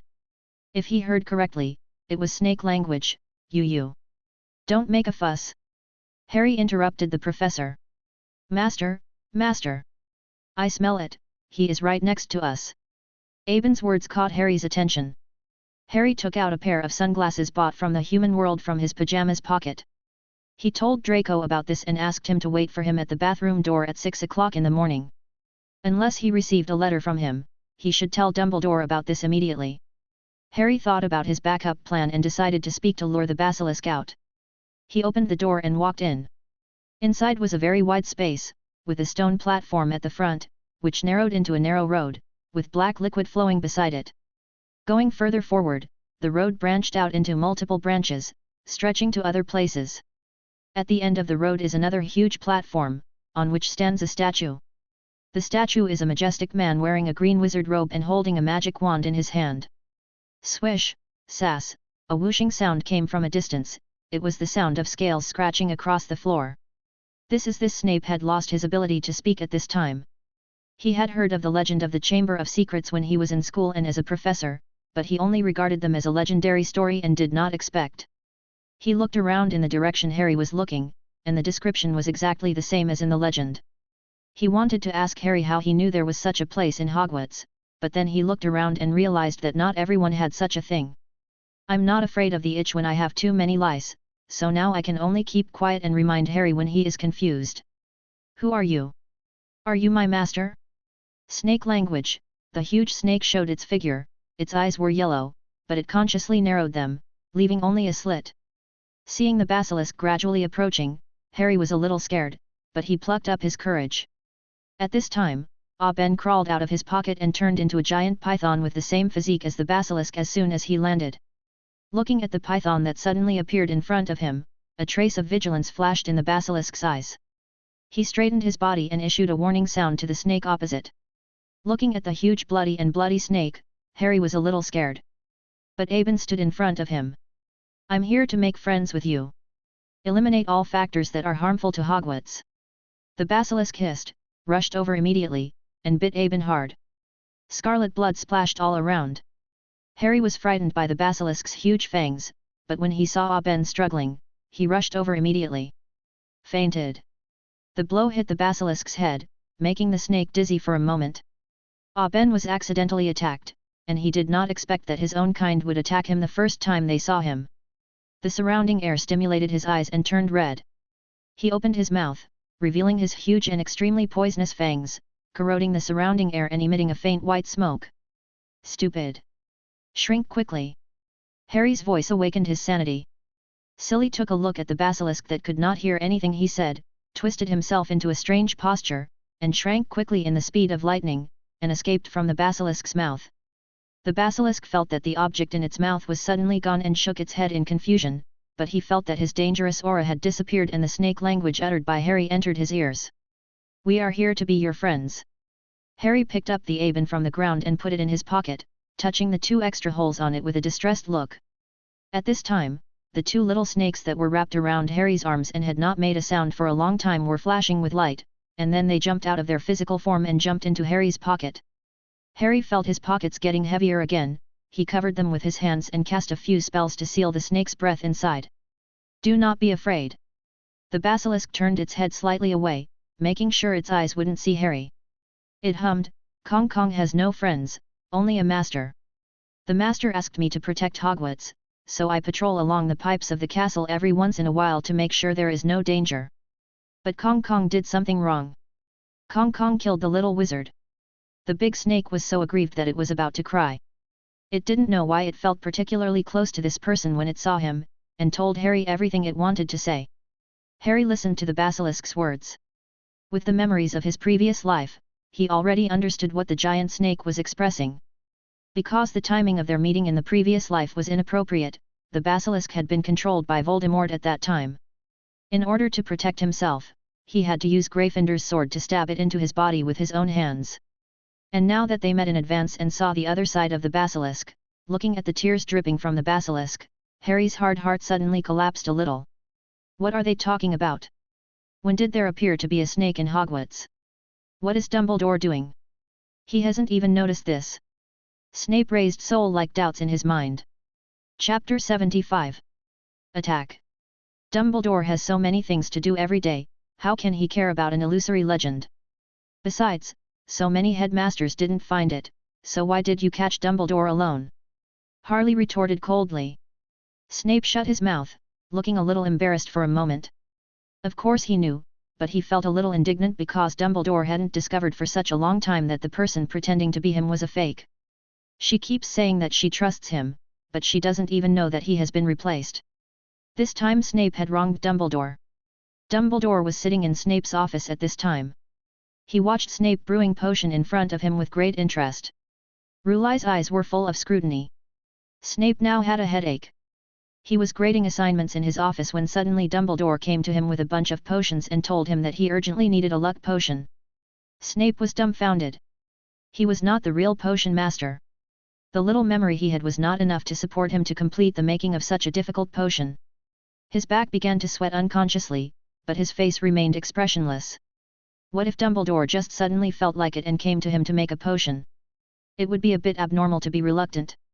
If the real Snape knew about this, he would call him a fool. Dumbledore himself had already used one drop of this thankless potion, and if he used it again, it would have extremely strong side effects.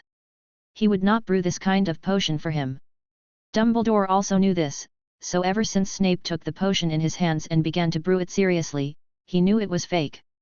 It was just a suspicion at first, but recently Snape had started to become more ruthless in class, causing complaints from several colleges. Since it is not the original product, what Snape saw from his memory was only a very one-sided perspective. Although he was partial to his own college, he was able to become Voldemort's most trusted subordinate and was able to seamlessly work under Dumbledore. How could he be a fool who only attracted hatred? Fake Snape, there's no need to offend me like that. The sudden change in style, coupled with the implicit care for Harry in potions class, was as if they had forgotten that Harry's father had bullied him in school. And that time in the office, during their interaction, Snape chose not to give any explanation for his action after Harry left, which made Dumbledore's suspicion of him almost reach 80%. Seeing Snape start to brew the potion, it was almost a done deal. He was definitely not the real Snape, but where was the real Snape?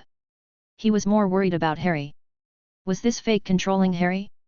The last time Harry came to him in the office and asked him to take the final exam early, he suspected that it was Harry's distress signal to him.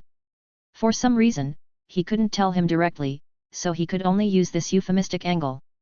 When the school started, Dumbledore, looking at Harry's current level, hesitated whether to let him skip a grade or find a professor to take an assessment in advance and study independently. Harry rejected the proposal, and after considering many aspects, Dumbledore respected Harry's choice. Dumbledore thought that he and Harry had formed a tacit understanding, but Harry broke it in advance, which meant something. Harry had no idea that Dumbledore had such complicated thoughts. He originally refused because the only thing in his mind was Bayou, and he wanted to get to know his friend again, so he chose to attend class honestly. However, plans cannot keep up with changes. Gryffindor suddenly appeared with his space, which greatly squeezed Harry's time and distracted his attention, making him a little overwhelmed, so he chose this method, but he couldn't say it clearly. Dumbledore sent his own Phoenix to provide close protection, so that if anything happened, he could immediately apparate to Harry's side. In front of Harry, the aggrieved big snake came closer, and suddenly went berserk, staring at Harry. Harry noticed that something was wrong with the giant snake in advance, and jumped to the side to avoid the attack. This change caught Harry off guard. How did she become a cynical snake when she was just a wronged and cowardly young wife? I smell a disgusting scent on you. You are the one sent by that person to control me. Damn it! The giant snake opened its mouth wide, revealing its sharp and pointed fangs. Dark green venom flowed down its fangs and dripped onto the ground, bubbling and burning several small holes in the hard stone slab. You deserve to die. The giant snake remembered the feeling of powerlessness when he was controlled, and the guilt for accidentally killing the innocent student. He transferred these emotions to Harry, determined to engulf him with boundless rage. Harry caught some information from the snake's words. Who did the basilisk mistake him for? Was it Tom? Why did it come again? It was clearly not my fault, but I had to take the blame. This understanding is wrong. From another perspective, you are also Voldemort. The sudden voice shocked Harry. The giant snake suddenly rushed over again. Harry used magic to fix his sunglasses and easily avoided the giant snake's attack again and again. Divine Sword without shadow. The powerful spell scratched a wound on the giant snake. The giant snake was pushed back by the force and slammed into the stone wall. Blood gushed out of the wound, and the pain stimulated the snake monster even more. Let us protect you. They were two little snakes. Master. It was Aben. Before he had time to repair the wounds on his body, he jumped out of the pocket, immediately grew bigger, and rushed towards the python lying on the ground struggling. Don't come out. Harry wanted to stop them, but he only had time to press the two small snake tattoos on his body. The clear and long cry of a phoenix suddenly filled the space. Fawkes appeared in the space with his red flames, glanced at Harry, and then rushed towards the place where the two snakes were fighting. Foxton is in mid-air, how come there are two of them? This. Never mind, just peck at both of them. Fawkes suddenly rushed towards Aben, who seemed not seriously injured but still posed a threat, and said, Come back. Aben sensed the crisis and suddenly shrank his body into a long and thin snake, then lay on the basilisk's body and slipped away. When Fawkes saw that his target suddenly disappeared, he changed the direction of his attack and stabbed the basilisk's eyes with his long and sharp mouth. Chapter 76. Escape. The basilisk was badly injured at this time, but he felt this familiar figure. The warm and familiar temperature reminded him of what happened 1,000 years ago, but the sharp and intense pain made his memory begin to blur. Who are you? Why do you look so delicious? You are delicious, and your whole family is delicious. Really, the little soybeans on top of yours look sweet and delicious. Those are my eyes, brother. You are sweet and delicious, and your whole family is sweet and delicious. Are you leaving? Yes, I'm leaving. I met a very good master. Humph, I need to find someone better than its owner. Tears oozed from the giant snake's other eye, perhaps because one of its eyes was pecked blind, and the severe pain made him cry uncontrollably, or perhaps it was the feeling of being controlled and hurt by someone, and the powerlessness of wanting to protect someone, or perhaps it was that old friends met, but did not recognize each other and drew their swords against each other. Do you think it's sweet and delicious? The giant snake gave up struggling, and Fawkes pulled his mouth out. He tilted his head and stepped on the giant snake's scales with his two claws. The icy and cool touch made him feel very familiar. But he couldn't recognize it. Have we met before? Phoenix language. Fawkes opened his mouth and called out, but the basilisk did not answer him. The intact eye was closed and the other eye was destroyed. He did not fulfill his master's instructions to him. Even if he died, he would never be controlled by others to hurt others again. That bad guy. The giant snake took advantage of Fawkes's relaxed vigilance, opened one eye a little, and stared closely at Harry who was still out of sight. He tensed his muscles and rushed out suddenly. After Fawkes noticed it, his sharp claws scratched bloody marks on its scales. The basilisk acted as if it didn't notice anything and rushed towards Harry without feeling any pain. Fawkes warned Dumbledore. Dumbledore, who was sitting on a chair and watching Snape making potion, suddenly stood up and then disappeared in a flash. Is this the place? Dumbledore looked around, looking at the dark and damp space, with Fawkes emitting firelight not far away. Harry couldn't bear to hurt the basilisk, he just relied on his good physical fitness to dodge. He felt that the basilisk's reaction after being burned by Fawkes was very wrong, and with his extraordinary sixth sense, he felt that there were some untapped stories behind it. In the second grade of his previous life, he did not have the ability to protect himself. In addition, the basilisk had been controlled by Tom, so in order to protect himself, he used the sword of Gryffindor to kill the basilisk. Although he returned to the first grade this time, his strength was strong enough to figure out what was going on. He also wanted to find a friend for Aben. Thinking of the little snake blocking him, his heart softened. It felt so good to be protected by someone at all costs. Dumbledore saw that the situation ahead was critical. The basilisk was chasing Harry non-stop, and even Fawkes couldn't do anything about it. Fawkes blinded the basilisk's other eye, and the basilisk lost its way. It rushed around, knocking down the stone pillars around it. Harry was also desperately dodging the flying boulders. He secretly cried out inwardly, "Not good." If the surrounding building structures were destroyed, how could he complete his exploration of the traces of magic flow? Harry opened his eyes, took off his sunglasses, and looked around in a hurry. The basilisk was reluctant to leave, and he would talk about it later. He thought of Fawkes, who suddenly appeared to save him. Alas, another trouble! Could it be that Dumbledore already knew about it? Dumbledore suddenly appeared in front of him, picked up Harry, then disapparated and threw Harry into the headmaster's office. He just left a few words asking him to stay put before disappearing. Before Harry could say anything, Dumbledore was gone. When Fawkes saw that Harry was protected by Dumbledore, he stopped hurting the basilisk, flapped his wings, flew to the highest point of the Chamber of Secrets, stepped on a stone pillar, and waited obediently for Dumbledore's arrival. Dumbledore appeared in the Chamber of Secrets, and Fawkes flew to his shoulder, chattering something to him. The irritable basilisk below was motionless. He felt the breath of the Hogwarts headmaster, so he lay on the ground obediently. The headmaster would solve all this. The headmaster knew everything about Hogwarts, starting from its master, and it had always been like this. Dumbledore learned about the situation from Fawkes, and his concern for Harry deepened. He walked to the side of the basilisk and cast several healing spells. Fawkes felt a faint tremor in his heart, and his heart ached every time his claws scratched the basilisk. Fawkes stood on the basilisk's body and tears as big as beans dripped onto the wounds. The wounds on the basilisk slowly healed, but there was still a wound that Fawkes could not solve. It tilted its head in surprise. "What kind of wound is it that I can't heal?" Dumbledore saw the familiar wound marks in front of him. This was clearly the invisible sword invented by Snape. He wanted to call Snape over to verify his identity again. Inside the potion office, Snape was lost in thought as he watched the colorful steam coming out of the dry pot. When would this kind of life end? He didn't want to deal with potions all day. Suddenly, parts of his body began to melt slowly.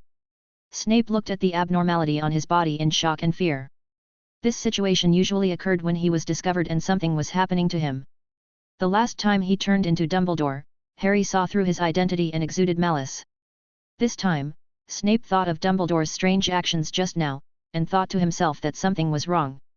He quickly packed up his things, borrowed the identity of a professor, walked out of the Hogwarts castle, and went into the Forbidden Forest. On the way, he met Filch, who greeted Snape in a friendly manner. "Professor, what are you doing?" Snape left in a hurry, ignoring Filch's greeting. When Dumbledore arrived at Snape's office, he found that the professor who was supposed to be making the potion was no longer in the office. He asked the portraits in the castle, and they showed him the way, saying that Professor Snape had walked out of the castle. Dumbledore hurriedly chased after him. It was already 2 o'clock in the morning, and thick darkness enveloped the entire world. It was extremely quiet all around, without even the sound of birds singing. The wind seemed to sense this atmosphere and stopped flowing. Dumbledore took out a strand of hair from his hand and used an ancient magic. Suddenly, a green line appeared in the sky and led him into the castle. Dumbledore walked towards his office with an unclear expression and the line reached inside the door. Chapter 77. Story. Harry, who was brought to Dumbledore's office, was fidgeting. Fawkes had been following him, how could he not know? He also opened the Chamber of Secrets in front of Fawkes and released Auben. When did Fawkes follow him? The feeling of about exposing everything made Harry's heart pounding, and he didn't know how to explain it to Dumbledore. Harry paced back and forth anxiously in the small open space in the office. There were dozens of portraits of past principals hanging on the wall in front. Some of the portraits were awakened, opened their eyes, and looked at the little boy who suddenly appeared in the office. "Harry, what brings you here in the middle of the night?" asked Dilys Devant, headmistress from 1741 to 1768 and a healer at St. Mungo's Hospital. Harry's attention was attracted by the sudden sound. He realized that there were other people in the office at this moment. He immediately stopped, barely maintained his composure, and sat down on the chair. "Boy, what happened?" Armando Dippet asked. Harry took a look and his information automatically popped up in his mind. He was the headmaster from 1926 to 1943 and resigned because of the Chamber of Secrets incident. Harry felt that he could no longer hide the truth, so he selectively told part of the truth. I discovered the Chamber of Secrets. What? Chamber of Secrets? Armando spoke, his voice full of shock that could not be concealed. When he was the principal, a girl once died in the washroom on the second floor. He expelled a student and broke his wand because of this. Yes. Harry's brain was working rapidly at this time, trying to find an excuse to explain why he discovered the Chamber of Secrets. A sudden flash of inspiration came to Harry's mind, and then he was overwhelmed by regret. He actually didn't need to tell this matter to anyone. It was really a mistake made in the chaos. He has hidden a lot of things from Dumbledore, and Dumbledore has no intention of delving into it. He has a very high tolerance for himself, so he probably won't delve into it, right? Besides, Dumbledore was the only one who knew about this matter. Now that the word had been spoken, he had to find an excuse to cover it up. Snape watched all this, and he smiled coldly at Harry, who was acting foolishly on his own initiative. Harry outside was mumbling, "I can speak Parseltongue, and when I was walking in the castle, I often heard voices in the walls." Harry borrowed a short story from his real experience of discovering a basilisk in his previous life to make his story seem more credible. "Then how did you find out it was a basilisk?" a headmaster asked curiously. "I asked other people, but they couldn't hear the sound. Only I could. I went to the library to look up some information and proved my identity as a snake. I was able to determine that the creature moving inside the wall was a snake." Harry's mind raced as he rationalized the whole thing. "Then, while exploring the castle at night, I accidentally bumped into the trophy of a senior named Tom Riddle's Special Contribution Award. I have a good relationship with Hagrid. Hagrid once told me that when he was in school, he raised a spider himself. It accidentally killed a classmate." Armando nodded. He knew about this. What happened next? What happened next? One of the principals couldn't wait to ask. This kind of adventure story is really exciting. The sneer on Snape's lips gradually disappeared. He didn't expect that Harry had some eccentric talents. This statement was well reasoned and really ridiculous. Snape suddenly felt a mysterious attraction, as if it was looking for him and leading him out. Bayou sat on the sofa, yawning. He was a little sleepy after not sleeping all night and telling adventure stories. But then he immediately discovered that something was wrong. A magical force that did not belong to this space appeared. It passed through the glass wall with a clear purpose and reached Snape. Snape looked at the small light that suddenly appeared in front of him, and curiously stretched out his hand. "Don't touch it." Bayou's eyes suddenly widened, and he ran to the side as fast as he could in his life, shouting loudly. But it was too late. Snape did not take Bayou's dissuasion to heart. He could feel that this power was looking for him. Maybe it was the key for him to get out of here. When Snape's slender fingers touched the magic power, suddenly, a strong and dazzling white light swept the entire space. Harry was sitting next to Snape, wearing black leather shoes, a dark green puffy skirt, and her black hair braided with a long pearl chain. She looked at the actions of the two people in front of her indifferently and yawned out of boredom. Facing the dazzling white light, she took out a pair of sunglasses from her pocket and put them on slowly. The white light gradually disappeared, and the entire space seemed unusually quiet. Snape stood in place, he looked around, nothing happened. Bayou still maintained his action of stopping the light. After seeing this scene, he put his arm down awkwardly. "What are you doing? Are you performing a pantomime?" Harry asked mercilessly. Snape turned around and sat on the sofa, closing his eyes, as if nothing had happened. Bayou walked away dejectedly. "It shouldn't be like this. If any magic power that doesn't belong to this space enters and is touched by someone inside, then that person will disappear." Bayou thought in confusion. Gryffindor in another space was lying on the soft big bed. He seemed to feel something and turned over, continuing to bury himself in the quilt. "I am always worried. By the way, why do you change clothes every day? Are there so many clothes for you to wear here?" In order to ease the embarrassment, the old professor thought he had found a very friendly topic and wanted to discuss it with the girl. Not realizing that her tone sounded like a question, Harry spread her hands and closed her mouth, indicating that she did not want to answer the question. Harry's explanation also came to an end. Borrowing the words from his previous life, Harry linked together the reaction of the spider raised by Hagrid, the place where the dead classmate was, and the last picture that Myrtle saw before she died, and finished the story of a year's adventure in just a dozen minutes. Dumbledore pushed the door open and came in. Harry was sitting upright in a chair, telling adventure stories to the portraits on the wall with his mouth opening and closing. When he saw Dumbledore coming in, Harry closed his mouth and looked at the headmaster in front of him cautiously. The light from the door disappeared here. Dumbledore first walked around the area and explored it carefully with magic, but found nothing. Dumbledore turned his attention to Harry. Chapter 78. Healing. The portraits were listening with great interest, but Harry suddenly shut up and Dumbledore pushed the door open. "Ignore that old man, just go ahead and talk," Phineas Black said bluntly.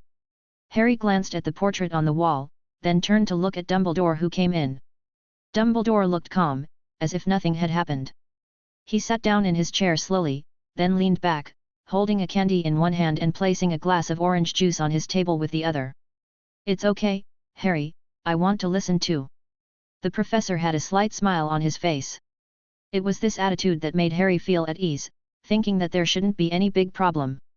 Harry just talked about how he entered the Chamber of Secrets, and when he was exploring inside, he suddenly found a door.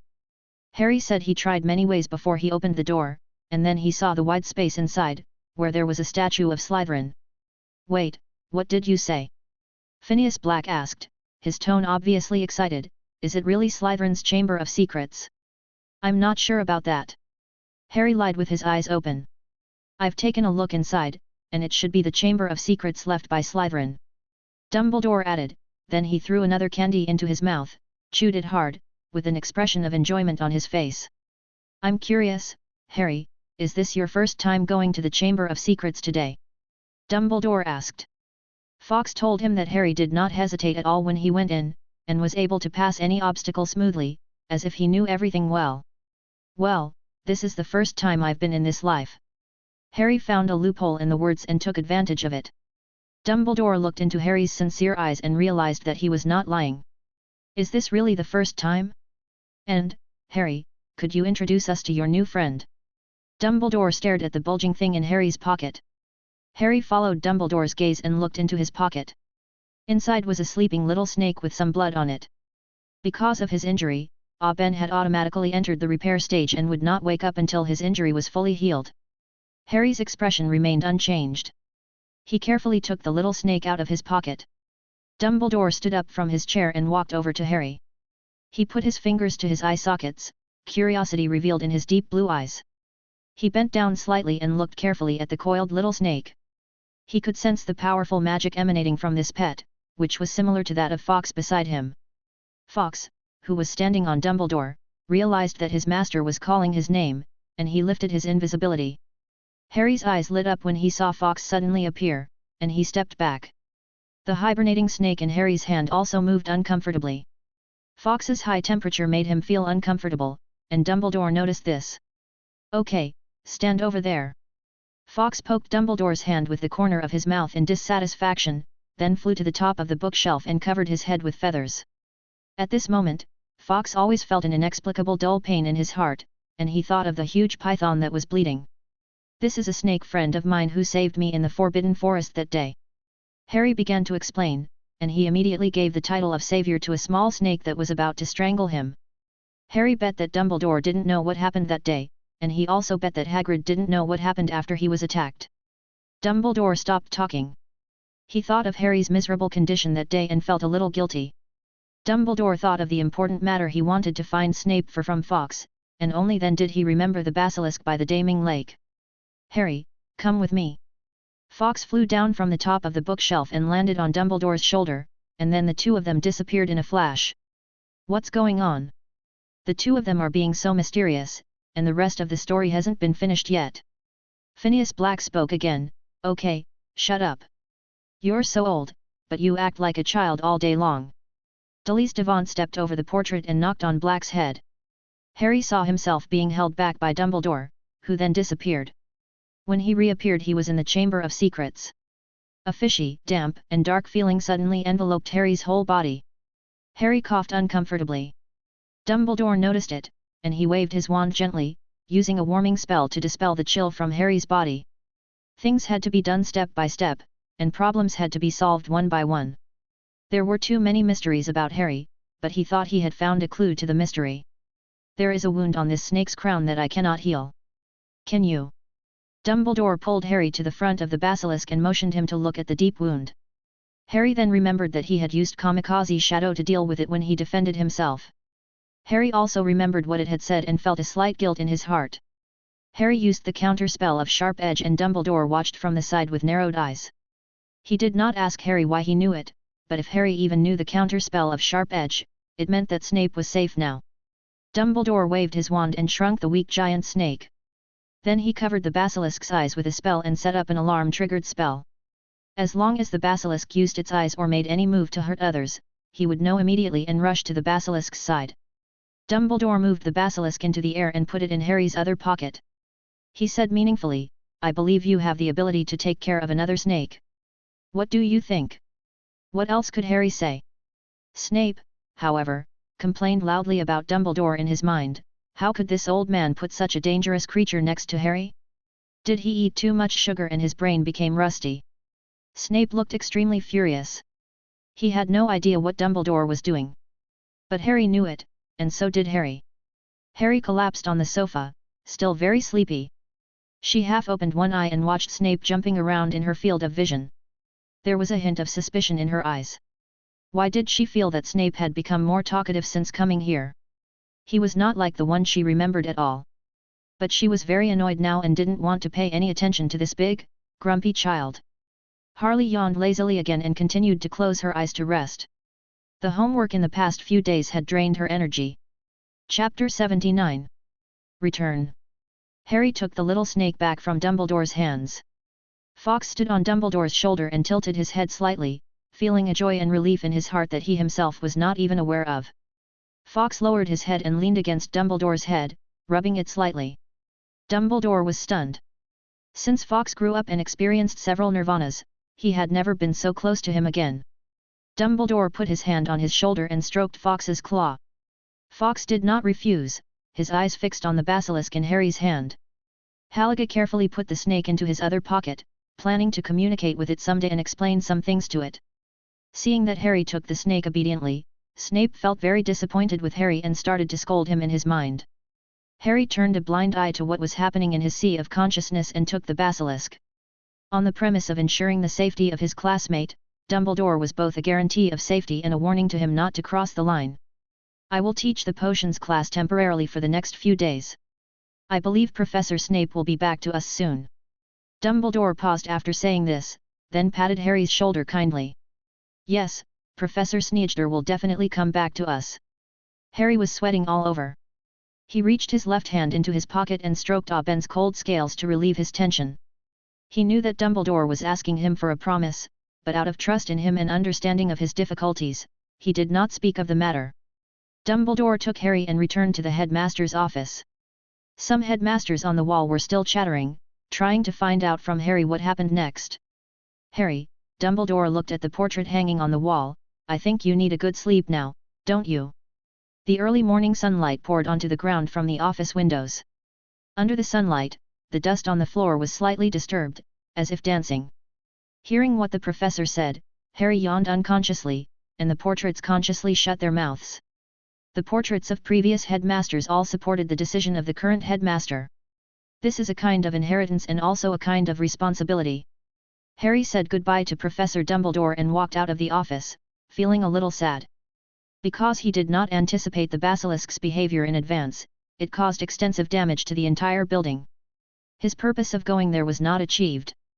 How could he release the professor? "Don't worry, you didn't see it, but I did," Harley said. She sat on the sofa, looking very comfortable. "What?" Bayou was shocked. Ever since Harry entered the Chamber of Secrets, he had been paying close attention to Harry's actions. When he saw that Harry did not complete the task immediately, he was secretly happy. Keeping Snape in there was his purpose. So he didn't remind them. As for whether the task was completed or not, it didn't really affect him that much. Some things were related to his interests, so Harry had to complete them immediately, so he secretly set a countdown, and for things that had nothing to do with him, he didn't care. Bayou's relationship with the system is equivalent to that of a parasite and its host. Through some means, he stole the achievements of technological civilization that are higher than their dimension. Part of the story he told Harry is true. This thing is indeed a treasure of their clan, but the place where it happened is not in this world. He did escape from that place. In order to become the patriarch, he came to their food source, the most important place to sustain their lives, to steal all the treasure rights. Over the years, he had stolen some of the permissions of the system itself, so he still had the ability to change some small conditions of tasks, but he was currently unable to touch the kernel itself. The reason why he urged Harry to complete the task was to prevent Harry from doubting who controlled the system and to make Harry think that Bayou was part of the system's consciousness. The reason why he chose to tell Harry part of the truth was because it was the most difficult to distinguish between true and false, false and true, and half true and half false. He would need Harry to go to their world to do something later, so there was a part of the truth that Harry had to know. As for whether Harry would notice that he was stealing system permissions, Bayou believed that what he had done had completely eliminated this possibility. Compared to what the villain said, the conclusion drawn from his actions was what Harry believed more. No one would suspect that he was just a thief and a system virus. Harry leaned against the wall and closed his eyes. Bayou let Harry's consciousness in. He also wanted to know how Harry did it. Harry asked Bayou's question. "It's very simple, because I am you," Harry said, and his tone revealed a sense of contempt that everyone is a fool. "What does that mean?" Harry was completely confused. "Is there any necessary connection between them? Then I will mercifully tell you." After Harry finished speaking, he opened his eyes. Harry stared blankly at Harry's eyes, which were filled with a familiar light. It was the light path formed after he used his ability. Bayou watched curiously as the two looked at each other. Their emerald green eyes met, as if they had a tacit understanding that ordinary people could not achieve. What was going on? Wasn't this equivalent to no explanation? "So you," Harry knew that he didn't use this ability when he first entered the Chamber of Secrets. Yes, Harry nodded. She often made backups when Harry was in action, but she only used it today. From the moment the door was opened, Harry depicted all the magical patterns of the secret room through Harry's eyes. Bayou turned around quickly and saw the words written on the glass wall, "Mission completion rate is 100%." Snape, wearing a black wizard robe and with a calm expression, quietly looked around again, trying to engrave the places he had been to during this period of time in his mind.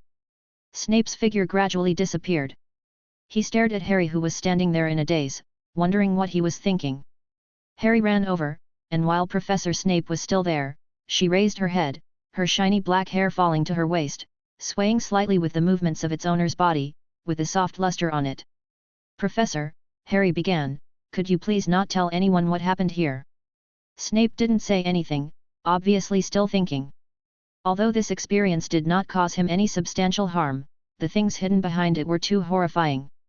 He felt it necessary to tell Dumbledore, but looking at the girl's familiar eyes, Snape hesitated slightly. "Don't worry, he can't tell anyone." Bayou leaned against the glass wall. Obviously, he didn't achieve his goal and he was very unhappy. Before, when he caught Snape into the system, he had already destroyed some of the results of his years of operation. Now he was not able to keep Snape. As for why Quirrell ran away, Bayou was not very clear, but in front of Harry, could he say that he didn't know? That was definitely impossible. Chapter 80. Appearance. Bayou is now committed to making everyone unhappy. If he is unhappy, others can't be happy either, especially that old bat with a sullen face. If he wasn't useful, he wouldn't have gone to so much trouble to bring him here. However, the goal has been achieved. Bayou felt the ball of light in his hand and his mood improved again. "Why? Sinei," said lightly. He looked at his disappearing lower body. He was about to leave. How could this mysterious person be sure that he would not tell everything after returning? Harry thought of Draco, Dobby, and Quirrell. He looked at Snape and asked tentatively with uncertainty in his tone, "Will he be dominated by my consciousness after he goes out?" Bayou nodded. Harry felt a little guilty. He actually didn't want to control his close friend and beloved professor in this way, so he chose to forget this function. Even as for Draco, Harry didn't know that his usual thoughts would have an impact on Draco, but this influence was not under his control. Snape's figure gradually disappeared, and he appeared where he had disappeared. The auditorium was bustling with activity. The young wizards started a new day, completely unaware of what Harry, who was the same age as them, had experienced one night. "Hey, Peeves, look here. George moved back and forth between the 4 tables, teasing Peeves. Peeves was so angry at the 2 men that his whole body turned slightly red. He flew over the dining table with a few small cakes and juice in his hands. Then the target was thrown accurately at Fred and George. The 2 brothers saw the direction and dodged it easily, but the people around them suffered. Ah! This was Ron's voice. When he woke up this morning, he found that Harry was gone. He touched his head and realized that Harry must have gone out very early, or he had not returned from his night outing. Ron went to the cafeteria to look for him, but did not meet Harry. Instead, he met Hermione, who was eating breakfast at the dining table. While eating, Ron admired his brother's heroic duel with Peeves. He had seen such a description in a book before and thought it was very funny. Now that he could witness it with his own eyes, the sense of humor reached another level. Unexpectedly, a small cake suddenly fell from the sky and hit his head accurately. Ron smelled the sweet and creamy scent of his hair and looked at Hermione beside him laughing. He also unconsciously glanced at Neville, who was holding his dirty wizard robe with slightly red eyes. Ron's anger level had reached 100. He glared at his 2 brothers who were still running and jumping, but they ignored his anger. George! Fred! Percy stood up and shouted to stop the 2 brothers from making mischief, but the twins ignored him and the 3 fighting teams ran out of the auditorium. Percy walked quickly to his youngest brother and used a spell to make Ron's hair fresh. He placed his large palm on Ron's hair and rubbed it gently. Go eat quickly. Don't you have classes in the morning? Ron's heart suddenly felt warm, as if it was soaked in warm water, or as if the wrinkles on clothes were ironed out. He nodded obediently, and for the first time he felt that the powerful brother described in the book did not quite fit Percy's image. Neville, who was not far away, was watching this scene with envy. He also wanted to imitate Ron's brother and cast a cleansing spell on his clothes. He raised his spell tremblingly, and his past failures made him dare not speak. Clean it up, a voice suddenly came from the side, and the stains on the Neville wizard's robe were cleaned. Neville turned around in surprise, only to find it was his roommate Seamus. The scene of being yelled at yesterday was still vivid in his mind, and Neville hesitated as he was about to speak. Seamus got there first. I'm sorry, I lost control of my emotions yesterday and it was my fault for yelling at you. Seamus walked over and bowed slightly to Neville. He didn't know why he got so angry at that time. When he calmed down and thought about it, Harry would not do such a thing. He must have his own reasons for doing that. Seamus was confused about his loss of control yesterday, but it did not affect his compensation for his wrong behavior. Because of Seamus's calm mind, the cleansing spell was performed extremely well, and Neville's wizard robe was cleaned spotlessly and was shining. Draco was sitting at the dining table, eating his breakfast gracefully. Next to him was Pansy. He did not resist the girl's closeness. On the contrary, when he saw the girl's face, he felt a slight sense of guilt in his heart. This feeling meant that he accepted the girl's approach. Draco glanced ahead and noticed that Professor Snape suddenly appeared in front of the dining table. When did Professor Snape walk over there? Why didn't he notice? Could it be that he was eating too seriously? Quirrell opened his eyes wide. He was sitting in the front and was the only teacher eating at the table.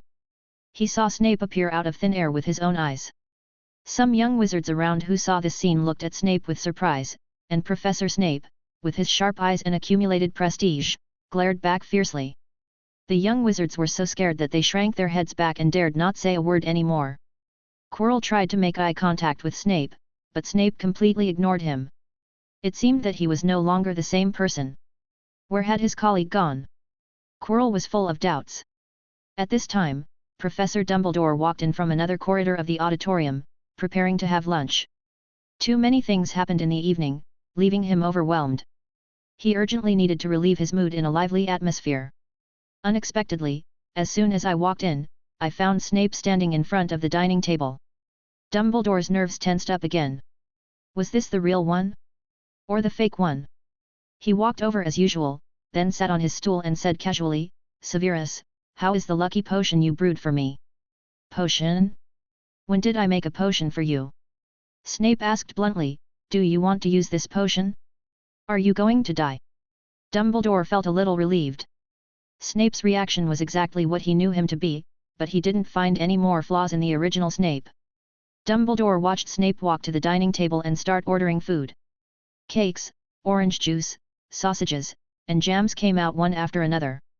Snape ate voraciously, enjoying the food as if he hadn't eaten for a long time. Dumbledore looked at this scene in surprise.